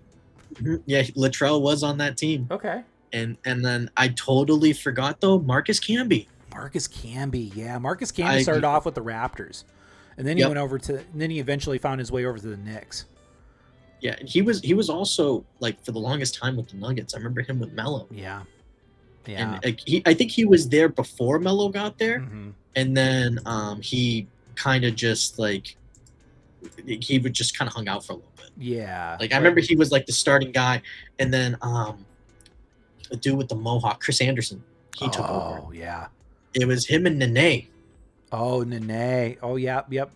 So Nene, and then they had Birdman, which is, you know, Chris Anderson's nickname. But yeah, like that's crazy to think of. Like, and then of course, like Dwayne Wade came later. But yeah, the 90s were a great time. Like the Orlando Magic, like they had a young Shaq. They had, I mean, in Nick Anderson's career, Penny Hardaway, the little Penny commercials, they're classics. Tickling my beanbag with the boys, Honky Kong, welcome in. But they like the Orlando Magic. Like I felt like the person that really didn't get their flowers at the end was Nick Anderson, and that was because he missed those free throws back in I think the 95 NBA Finals. That was the second. That was when Houston won the back-to-back. They completed the back-to-back titles, and that was when the Magic went for their first time. And it was a bummer because like if the Orlando Magic probably would have won that, they came away with an NBA Finals victory that might have kept Shaq in Orlando. But yeah, PWR, the Corey Feldman of WrestleTubers, baby. Ames's impression of PWR is actually the best. He's really good with it. Yeah, I love his. I still laugh though. Like, and I know we keep on drifting back to Lolcows, but and impersonations, but Lord Diaz has a killer one when he does it. He doesn't do it anymore because of the whole, because of the whole truce. The truth. Yeah, the uneasy truce. The ceasefire is probably the better. Yeah, that's probably the best. Yeah, that's probably the better term. Yeah, the ceasefire. His impression was so good, and then like whenever he did it, like I was like, okay, what do you, how do you make that a thing? And he's like, think wispy old woman, like. I just remember like Peter, like Alex just walking around town doing an IRL stream, like just Ice Poseidon style, and he's like, I can't find my childhood, help me find my childhood. Like I latched onto that ever since. Yeah, that was such a strange stream. And I was in this chat there and I was messing with them. I'm like, PWR, you better drop a freestyle, dude. You better. I want to hear some bars. I want to hear some bars, baby. Or like when he does the IRL stream at the bar, which was actually really funny. Like if he did stuff like that where he just had misadventures, then he would be like, he could be like he would still be a Lolcow. Yeah. And like two things I would have thought. Like could have like maybe redeemed PWR after like Kino Casino spotlighted him. And we find out later that like, PWR kind of grifted off a Dark Side Phil and Kino Casino found him and then gave PWR the spotlight, which gave him an immense ego boost, which was not good. If Alex would have stayed clean and if Alex would just have more misadventures of him just wandering around Prince Edward Island and just getting into just really crazy shit. And I mean, like, dude, like, I don't know, own the whole thing with, I mean, you should know your status of a Lolcow. You should understand. Just own the fact that you did, like, that you wanted to do OF with your cousin and it failed miserably, which is the funniest, like, it was the funniest thing. Like, and then Ames came on and that was I felt like that was the funniest, like, that was the funniest interaction ever. Because Ames calls in and just, he's like, he just asked it bluntly. Yeah. He's like, did you do that with your cousin? And he can't answer it. He cannot for the life of him answer. Yeah, with any Lolcow, like the thing is, again, they don't have enough awareness to go ahead and to just be like, I'm a Lolcow. And for some people, it's different. For Cyrax, I think he's a goblin. I don't think he can truly comprehend emotion. He can't comprehend thought. Daniel Larson, there's some screws loose. Daniel Larson needs like serious help. He does. Josh Block needs people around him that are gonna tell him like that love him and they want to support him. Like Josh Block, I can't watch World of T-shirts. He worries me. Yeah. Like I'm from the Bronx. Like he's from the Bronx. Yeah, like of all the Lolcows, I feel like that can be redeemed. It's World of T-shirts. Like if he's surrounded by the right people, the people that care about him, that say, "Hey, it's not all about the views," and then keep him away from the sauce. Yes. Then I feel like Josh has a happy ending, but with most of these Lolcows, and I know I was like we were on a basketball tangent. It was so great. But but like for all these lolcows, it's not all these endings are going to be happy. Like it's going to be almost like how, you know, King Cobra went, you know, God rest his soul. Yeah. Even though he was very imperfect. You know, and Cobes was one of the likable ones. Like, yeah, he had some screws loose. Yeah, he had some faults. There were times where he was kind of creepy towards women, but also like he dealt with like even worse people, like, you know, with like Jessica, like which people called Methica, and it was I kept that nickname ever since. Like it was just. Me and Evan and I, you know, we went to high school together, and we had programs for kids on different levels of the spectrum, the autism spectrum. And, you know, they have different verbiage for, you know, different things. Like, you know, you have, you know, there's autism, you have Asperger's, you know, it's a different plethora of things. There were some kids that, you know, you would see it and you would like understand like, okay, there's something up there, and, you know, there's whatever. And you would see like, again, just the different functionality. Like some kids were more high functioning, some kids were less high functioning. And I would always be very kind to those kids, because you never know like what the issue is. And I would always be on my proper behavior. Usually when I talk to people I know, I'm always cussing them, whatever. Yeah. But when I would talk to them, I would always make sure to be very proper, and to just do my part to be very supportive. And there were some kids that, you know, when I went to school with them, and now we're 30, and I still keep in contact with them, and I send them messages. I'm always asking them, how you doing? How are things going? And, you know, I just be kind. You know, we talked about it earlier with someone like King Cobra. He talked about school in a way that he was bullied. Like for sure, he was bullied. There was definitely people that probably called him, you know, a bunch of horrendous different things. And for a lot of people that are like that, when they're heavily on the spectrum. I'm not a professional. This is just from my personal experience. You know, if they're surrounded by hate, they think it's normal. But if you surround them with kindness and care, then that will be normal to them. Again, the kids that I knew and I grew up with, now we're all adults. Like, you know, again, I reach out to them, I talk to them, I see how they're doing. They tell me, like, one of them recently was telling me about how they have their own apartment by themselves, and I was like, awesome. Oh wow, okay, that's great. You know, I'm glad to hear that. You know, how's everything else going? They're like, oh, it's good. And, you know, they were telling me about how they hate cooking.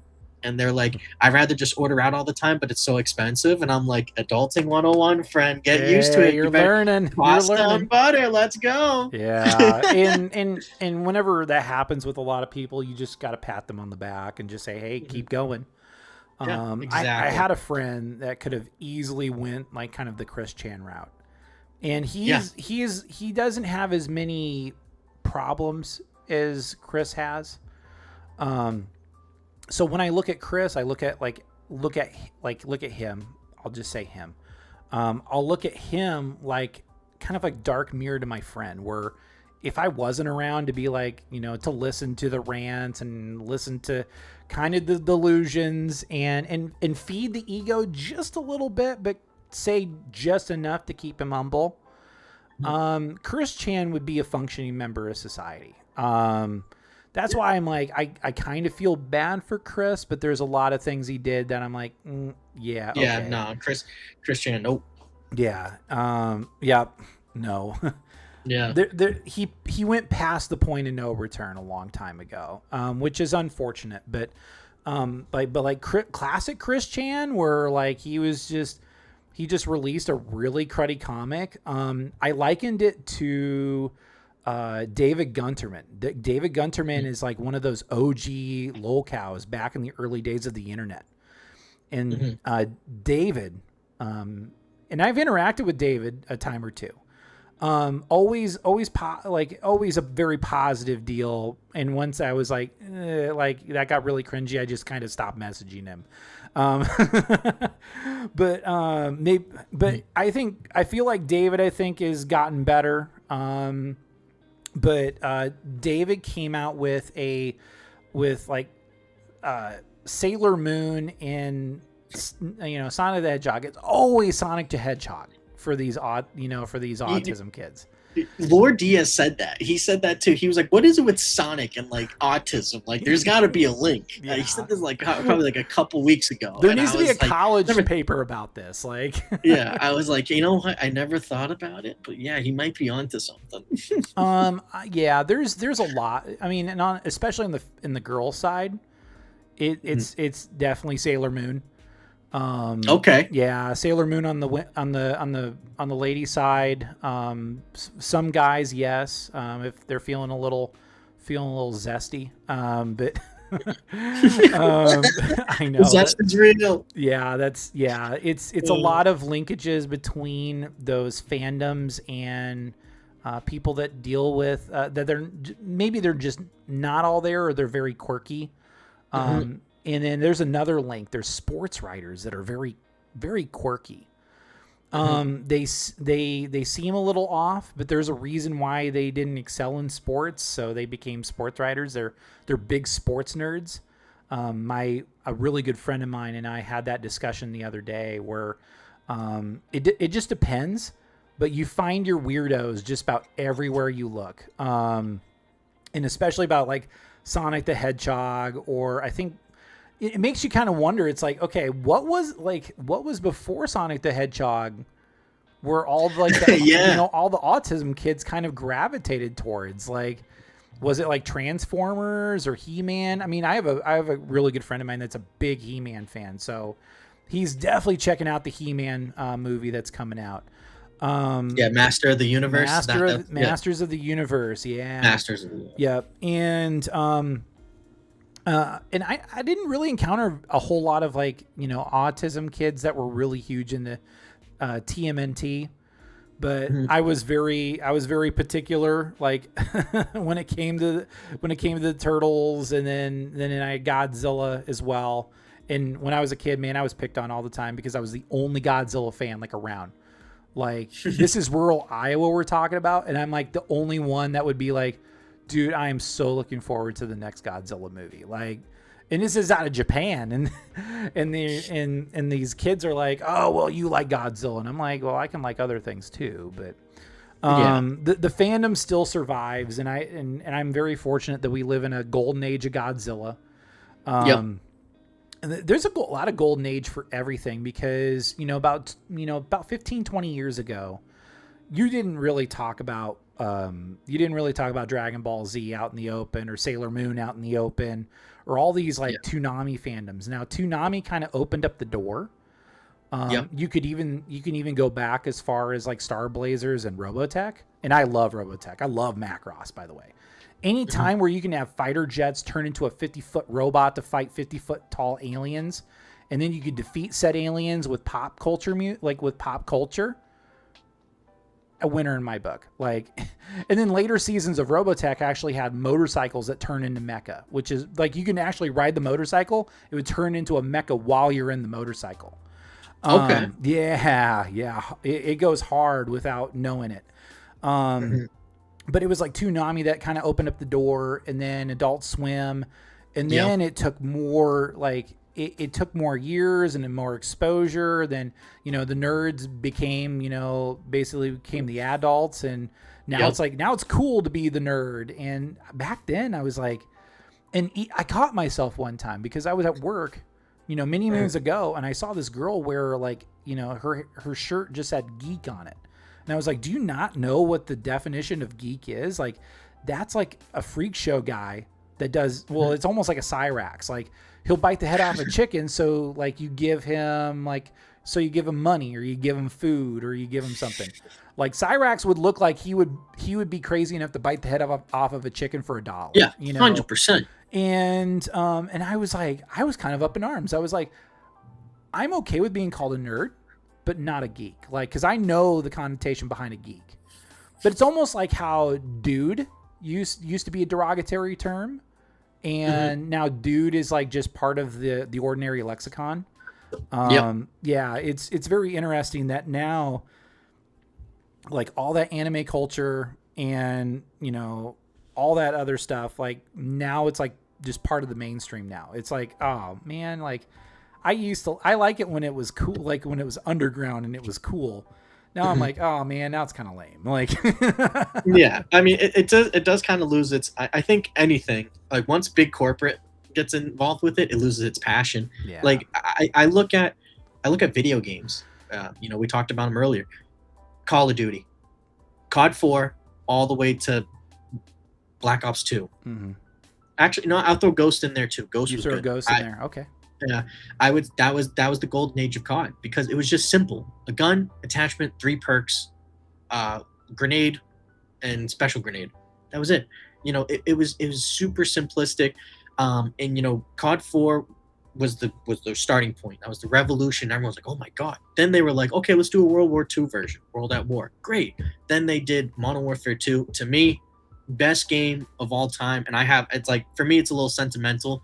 My mom was actually overseas. She's military. So she actually mailed me a copy of the game. She bought it on Amazon. It was like one of the first times that Amazon was actually shipping games out same day. So I actually went to the store my uncle went to the store and bought it for me. So he came, he gave me the copy that he bought for me. I put it in the console, and then the package showed up, and it was the one that my mom got. Oh. And I kept it. For the longest time, I never took it out of the plastic, but then Figaro pissed on it. I don't know why. He crawled into the bin, he pissed, so I had to rip the plastic off, but the case is still intact. So I still have it to this day in the case, never opened it, and just kept it like that. Cool. And it's one of to me, it's the best COD. And then you had Black Ops 2, Modern Warfare 3, and Ghost. I give Ghost a pass because they tried to reinvent everything. They tried to make the combat slower. They tried to make the gunplay different. They tried to add new attachments, the destructible environment, new kill streaks, a new format for a lot of things, the alien mode. Like, they tried brand new stuff, and I think that goes unappreciated. Everyone says, oh, it's the same thing every year with Call of Duty. They try something new. This game sucks. Well, do you want them to try new stuff, or do you want to just keep the same old and have it new like every single year? And I felt like, at the time it wasn't as appreciated. But now people look at it and they're like, oh, you know what? Black Ops 7 really sucks. Maybe COD Ghost wasn't that bad. It's like, oh, told you so. So to me, that was the end, because I think after that it was Advanced Warfare, if I remember correctly, and Advanced Warfare sucked. It was terrible. I hated it. Black Ops 3 was fine. Well, actually, no, Black Ops 3 was great. Infinite Warfare sucked. Black Ops 4 underappreciated, and we can keep on going on, but yeah, once they figured out, like, oh my god, wait, Fortnite's doing skins. Buddy, it's like the guy like around the tree, that sort of meme where he's just wringing his hands like, ooh, Fortnite skins, like, yeah. But Nicki Minaj. The last Call of Duty I played was actually Black Ops 2. And I enjoyed Black Ops 2. And believe it or not, the campaign was really underrated. Yes. The campaign was very underrated. And 7 different endings. And usually people dunk on Call of Duty for being like, oh, well, the campaign's kind of dumb. You do it for the multiplayer. Yeah. And I'm like, dude, like, it was kind of cool because they had, nano machines, like they had nano gloves to where you can stick on things and you were basically Spider-Man. That was a cool part of that game. There was a lot of really clandestine stuff that was really neat.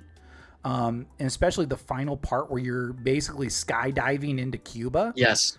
That was a really cool scene. Very underappreciated. So, yeah, when you mentioned Black Ops 2, I was like, Yep.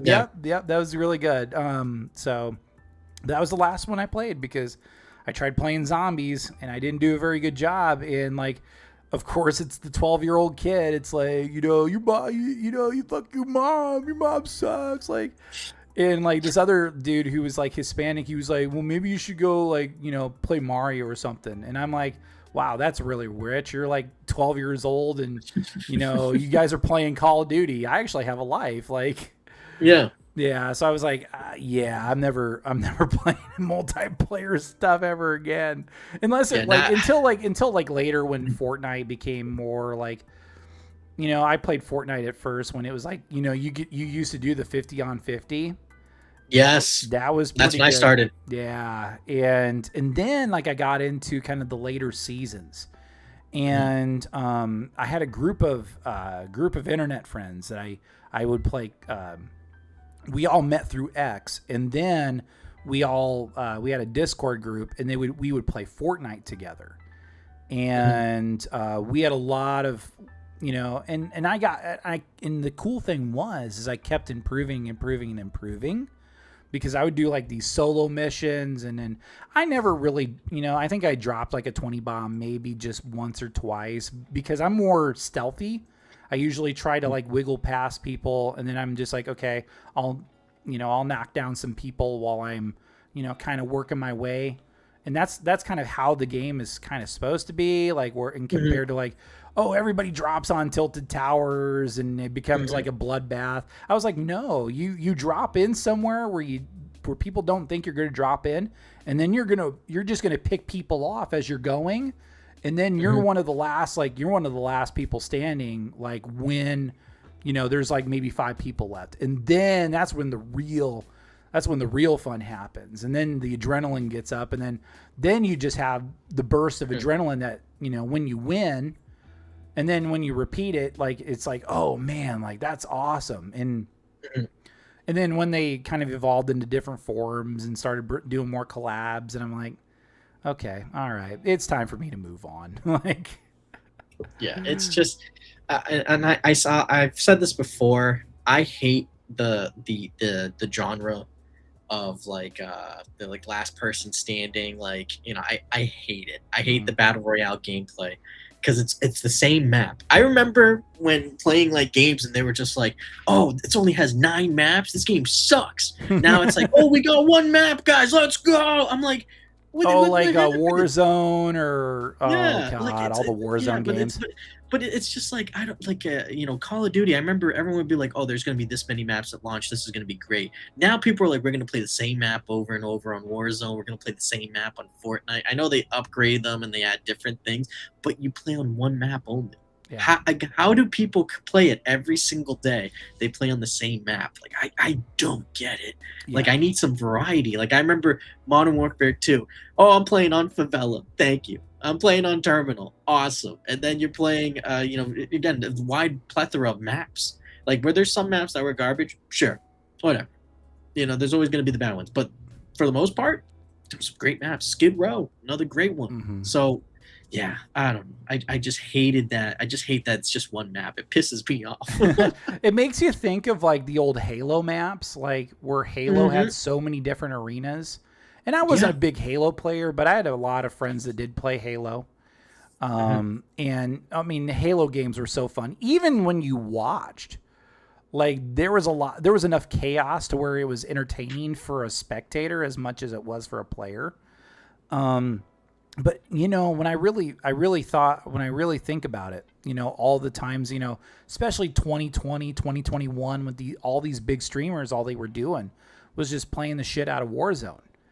And I was like, man, how can you play this like day in and day out and not get fatigued? And at the time I was watching Dr. Disrespect, and I'll go on a whole tirade about Doc.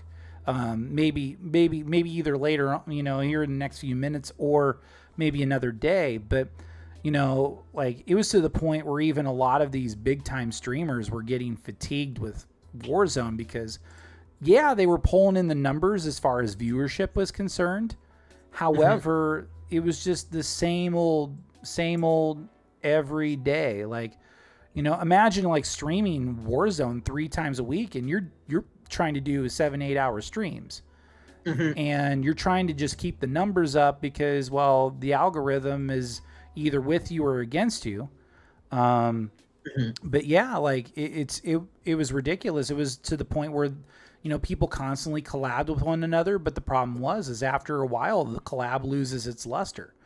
That's why I kind of like to be like, okay, well, let me bring on, oh crud, let me do a quick example. Let me do like Pandatron. Like I can bring him on. It's like now I can cool off on him and I can bring him back. I can bring him back maybe, either later on in the season, or I can bring him back for like season 3, where and that would be the same thing. Like it's and that's something like it was an offline discussion. Me, like Curse Decals and I, we had this discussion. We were like, hey, collabs are great, but let's try to like not do them so often. You know what I'm saying? Give the audience a little time for us to have our own identities, and then do the collabs. But maybe like do like for us to cross over enough to be like, oh hey, like, oh, they all know each other, or they're all part of a network. And I think that's kind of the beauty of it, but it's also kind of a double-edged sword at the same time. Yeah, exactly. Like, you look at that being said, they have the core, which is Meerkat, Fantastic Mr. Sam, and ALT Insider, who I would love to bring in ALT. Collab. ALT specifically. Oh my God, the guy's like an encyclopedia for DSP content, but he's always going through it. And I'm like, I kudos to him, man. I watch DSP sometimes. It's dedication. Through raw fill, and for him to just be able to just be like, no, actually it's this. I'm like, God damn, how did you know that, ALT? How did you know?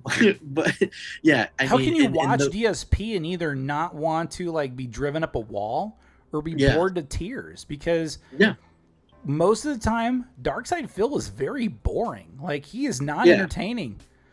he has the sprinkles of dust, the gold dust. Yes. Like, and they're like, oh, king be cruel. Yeah, king be bitch. Like that. That gets me every time. And then the fucking yeah. Why don't you give me your mailing address so I'm gonna mail you a spoon so you can eat shit out of my fucking ass. Like, just hear him saying ass. Like ass. Yeah. Like that, like stuff like that. Okay, but like, that's not every stream. No. That's once every like 3 weeks, maybe a month. Like, it's crazy. So ALT, big ups to him, man. Much respect for him. And I've done my own research. Like, I talked about the Total Wine thing with Darkside Phil, and how you can prove that he still shops at Total Wine, which then proves that the bank leaks are real. So again, like, if you go onto the website, it has a yellow thing. It says Spirits Direct or Winery Direct. That means 100% it is only sold at Total Wine. Oh. So, yeah. Huh. I actually called. I should have recorded it. Looking back, I'm like, damn it, I should have recorded. But I called the store closest to DSP.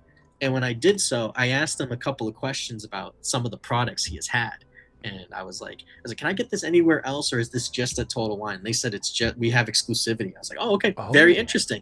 Thank you very much. That's all I needed to know. Yeah. And so, and they have a rewards program too, where they get however much money you spend, you get points back, and you can use it towards alcohol. Oh, so he's gotten a lot more than we think. So that's another thing I've talked about with BBL Philly. So interesting. Mm-hmm. And speaking of future collabs, even though I want to kind of let CJ and I breathe a little bit. Because CJ and I were, CJ is he's not chaotic energy. He's very motivated. That's probably the right word to describe CJ. Mm-hmm. Where I'm like, okay, let's go at this. Let's make some notes. Let's make it to where the show has a little structure.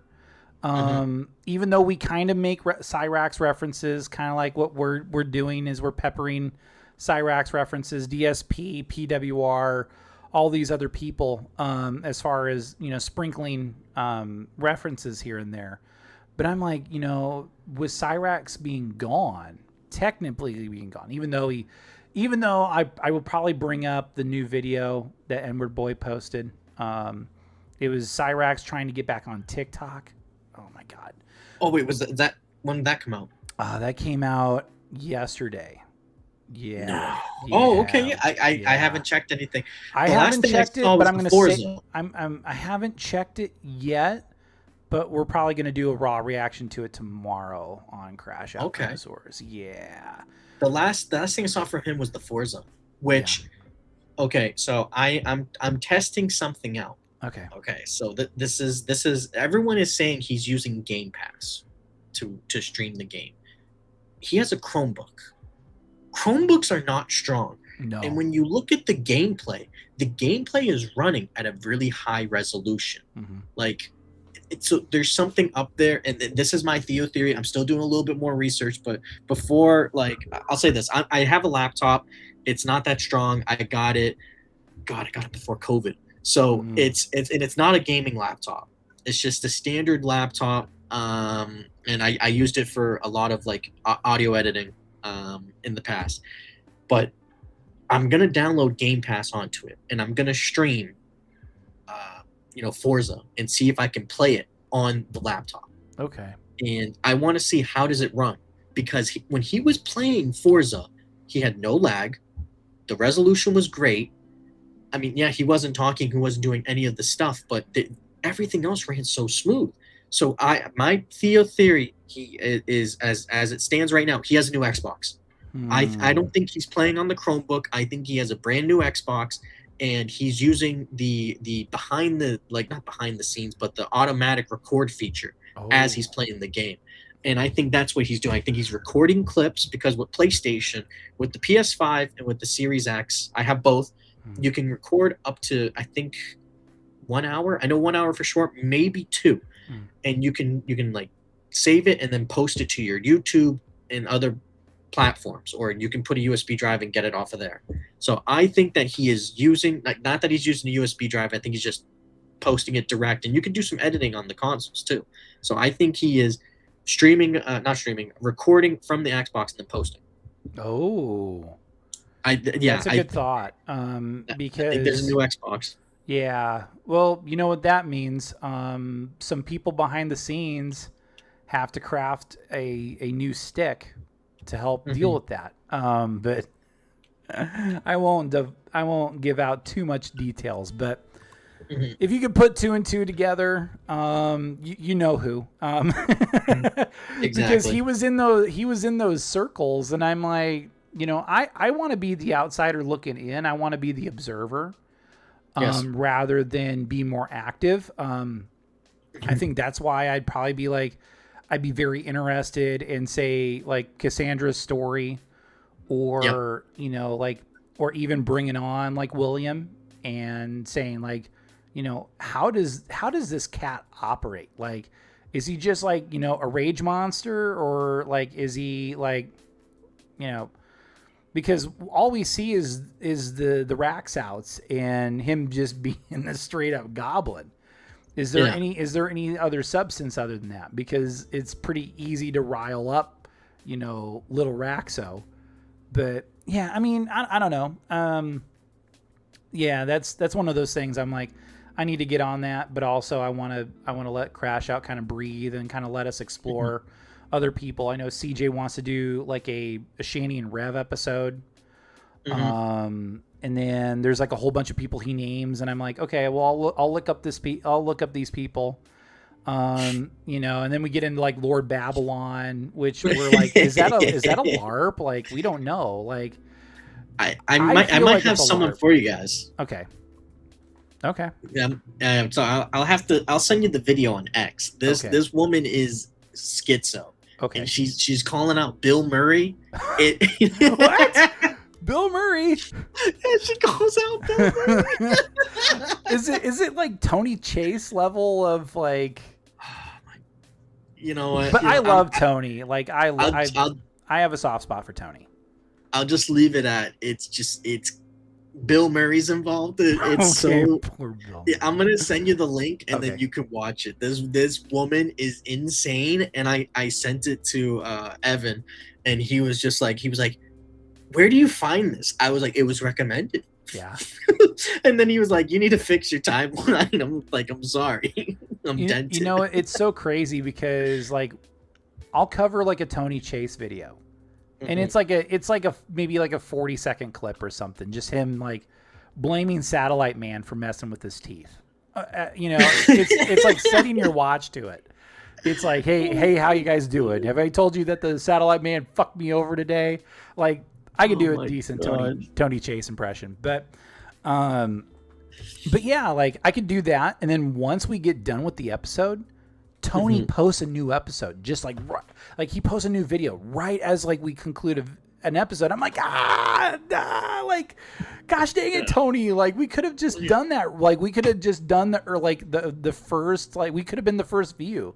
Because, like, he would post them up just like that, and there's no views to them. And I'm like, oh, shit. We could have, like, we could have been first and then, like, really reacted to it. But we look at Tony, like, we look at, like, Perry Caravello. Like, we know that Perry can be a little creepy. But Perry and Tony are very harmless. Like Perry was just so great because CJ was like, go look up the video where he's trying to sell skateboards. Perry? Yeah. Perry tried to sell skateboards. And we found the video and we have it in the last episode. And we reacted to it. And I was like, you know what? If Perry had better sound design and did more... and I'll leave it for the previous episode of Crash Out Connoisseurs, but I was like, if Perry had a little more guidance, Perry might have been onto something. And then even now, because he's such a meme, like he's such a, he's a Lolcow in his own right, but I think he's more manufactured. It's more of a LARP. Yes, but 100%. he's still like way entertaining than a lot of others. That are try to LARP or whatever. And like if Perry decided to bring back the scary Perry, like the spirit, like because of how crazy the internet is, if Perry decided to bring back, or Tom B decided to bring back like scary Perry skateboards and the t-shirts, just the t-shirts. Yeah, the t-shirts would sell. The t-shirts would sell because it's like $30. $30 a t-shirt, and maybe you can get like, maybe for $30, like you get a little gift package, and then you have a autographed picture from Perry. That's like, I would say if you did that, you can make some money because of how mimetic Perry Caravello has become. And he has viewers. He has a viewership. He has people that follow him. So I was like, dude, that's something you can bank on because it's nostalgia. It's when Perry was like, hey, like, I think I can make it in Hollywood. Even though his skullet was just absolutely gorgeous. It was long. It was flowing. It makes Cyrax's like look horrible. Like, oh, Cyrax is terrible. I when it comes to the skullet, I try not to pay attention to it with Cyrax. Yeah. Because like the wisps, and the wisps are standing up, like because like, and not because he brushed his hair that way, but because of the oil and the grease. It's like hardened. Like, oh my god, I would not want to see what color his bathwater turns. Oh man. Or when he takes a shower. Should the goblin be dragged into a shower stall? But yeah, he doesn't shower, he bathes only. Yeah, he just sits in the water. Ew, it's like fermented goblin. Like, yeah, it's if there's ever poison in the water supply. I know. Yeah, it's if there is water problems in Akron, we could automatically point the finger at Cyrax. But yeah, and one thing that we asked Cassandra about when we interviewed her on Internet Uncapped, we asked her, so when it comes to 339, like that comes to the house, what do you think is going to happen to it? And her thing is like, it's going to be condemned. And that was something that she believed, like it's either going to be condemned or like they're going to have to burn it down, like, because it's going to be unlivable. Like there's roaches, there's rats, like, bro, it's bad. Like I said they're going to have to burn it, build a new house, and burn that one down too. Like, and that's the only way they're going to cleanse that land. Yeah. Or they need to bring in a priest to bless it. And they need to bring in like a base shaman with sage and smudge it. Like that's the only way. How? So like, yeah, he has to, like, oh my, like the way he had like moldy food in his room. Ed said so in the Edstein files. He said he eats out of a can and just throws the cans on the floor. Yeah. And there was a video of like his mom calling him a lazy ass. And if you hear him like running out of the room, he's kicking cans. And then when he opens the door, it's like a plethora of cans that he's hitting rather. Yeah, it's insane. Was that the one with like he was like, "Mom, I got diarrhea"? No, Oh, no, the not glaze. that one. Okay, it's a different one. This Okay. is a different one. Yeah. So there was one where he was like, yeah, keep messing with my family and find out. Yeah. And then his mom calls him down, and then he was like, no, you told me to do this with the laundry. Blah, blah, blah, blah, blah. And then she was like, oh, you know what? Like, just do this, do this. And he's like, well, I'm calling people out right now. And then she was like, no, no, I need you to do this. And he's like, well, I think protecting the family is a little bit more important than that. And she's like, no, you're not doing anything. You're a lazy ass. And when she yelled that at him, he was done. He goes upstairs and he's like, for any of you motherfuckers that want to go ahead and mess with me, I'm going to go ahead and or leave us alone. Like, he just comes back and starts screaming. But when he leaves the bedroom and comes back, he opens the door. You hear the cans. It's not one, it's cans all getting pushed around. Holy buckets. Oh, man. Yeah, I'll have to find the clip. I'll send it to you. And then, again, just listen to the sound of him leaving. You'll hear, again, just cans getting kicked all around the floor. And there's a deal where, I don't know if Cassandra, revealed it or it was somebody else, where Cyrax sleeps on the floor with all the garbage. So that was revealed a long time ago. Okay, that was revealed a long time ago. Okay, all right. Because he was doing it because of the ice bullet. Oh, yeah. So he was scared about sleeping in the bed, so he started sleeping on the floor. He was also sleeping in his chair, which that can't be good for your back. No, that's why he's probably so hunched over. Yeah, he has no shoulders. He's just I can't do that. It's all right. Well, I suppose as they say in professional wrestling, we probably need to take it home. So good time to do some plugs. So if people want to see more Mr. Lolcow or more Internet Uncapped, where should they look? So you got to go ahead, check out the official YouTube, Mr. Lolcow on YouTube, as well as Internet Uncapped on YouTube as well. And the TikTok, Mr. Lolcow, your daily Cyrax 9 a.m. dance video with some other edited content throughout the day, random memes and AI-generated photos, whatever I'm really feeling that day, honestly. So yeah, check out those 3 platforms right there. The usual with YouTube, be sure to hit like, hit subscribe, hit that bell icon to get notifications, leave a comment down below. And on TikTok, just hit that follow button and like some videos. It's always greatly appreciated when you engage with the content, as always. Agreed. And I'll say the same thing. If you're liking our content, please like the video, leave a comment. If you're a new time viewer, first of all, welcome home. And then if you're a first time viewer and you're really liking it, subscribe to us. It goes a long way. We appreciate it so much.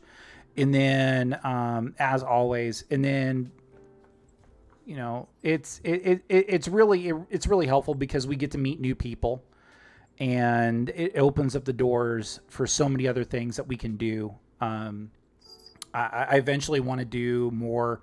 I know CJ wants to do more UFC analysis. He loves MMA. He loves UFC. I can bring on more people for, maybe professional wrestling. Earlier, I think towards the tail end of last year, early this year, I did a lot of NFL broadcasts. And I felt like a babe in the woods compared to Ryan Justice. Shout out Ryan Justice, by the way, and his podcast, The Extra Point. Fantastic. He's actually making a move down to the Metroplex. I won't specify where, but I think he will continue to have the Extra Point, which will be very exciting. And he's a huge Houston Texans fan, so whenever you see him, make sure you shout out the Texans. Even if you don't like the Texans, just tell him that, hey, he chose wisely when choosing a team. Mine is the Broncos, but okay. if you're curious. But other than that, I think we've reached the end of the show. We've had a really fun 2 hours. I know I definitely want to bring Mitchell back. Like I said, either towards the end of season 2 or the big, somewhere in season 3. You'll see more Mr. Lolcow and Crash, future episodes of Crash Out Connoisseurs, either hanging out with us in the chat or being on and giving us really, really fun details, or just pointing us in the right direction as far as like new Lolcows to check out, or new internet goofs that need to go out and touch some grass every now and then. But I think that's all I got. That's everything. Yeah, that's everything. I think we hit all the bases right there. Absolutely. New Crash Out tomorrow. I don't know what CJ and I are going to get into, but we'll probably figure that out first thing tomorrow. Definitely we're going to check out the new Cyrax short that he posted the TikTok. That'll be. I'm about to check that out now. Yeah, I'll be interested to see what he does. He's trying to be. Well, I think Jackie's kind of softened him up quite a bit. He's not so much a rage goblin, which that's classic Rax. Like, I love classic Rax. It's the cycle. The cycle. It is the cycle. He comes back as smug Rax, and then he calls out trolls, and then he goes into rage out mode. And then the last one, he always sits in the dark room. He has his eyes closed. He's always shaking his head. For the last 7 motherfucking years, you've made my life utter shit. Like just absolutely just. It's so good, and it's like you said, it's a longer portion of the Rax cycle, but it for me it always goes reborn, reborn Rax, then it goes to smug Rax, then it goes to angry Rax, then sad Rax, back to reborn. So we are right now. Sometimes it happens all on the same day. Sometimes he hits the whole cycle in a day. Right now he is in reborn, and he's making his way towards smug Rax. Once you'll know he gets to smug Rax when he says, "You thought you could bring me down, didn't you, Twelfth? Okay, but guess what, bitch? I'm the content. I'm the master." And then he goes. William knocks him down the 7 pegs. William brings him back down to earth, or more like back to Akron. But this is our time to kind of enjoy the rest of the day. I hope you guys have a great rest of the weekend, a great beginning of your week, and tune in for tomorrow's Crash Out Connoisseurs. So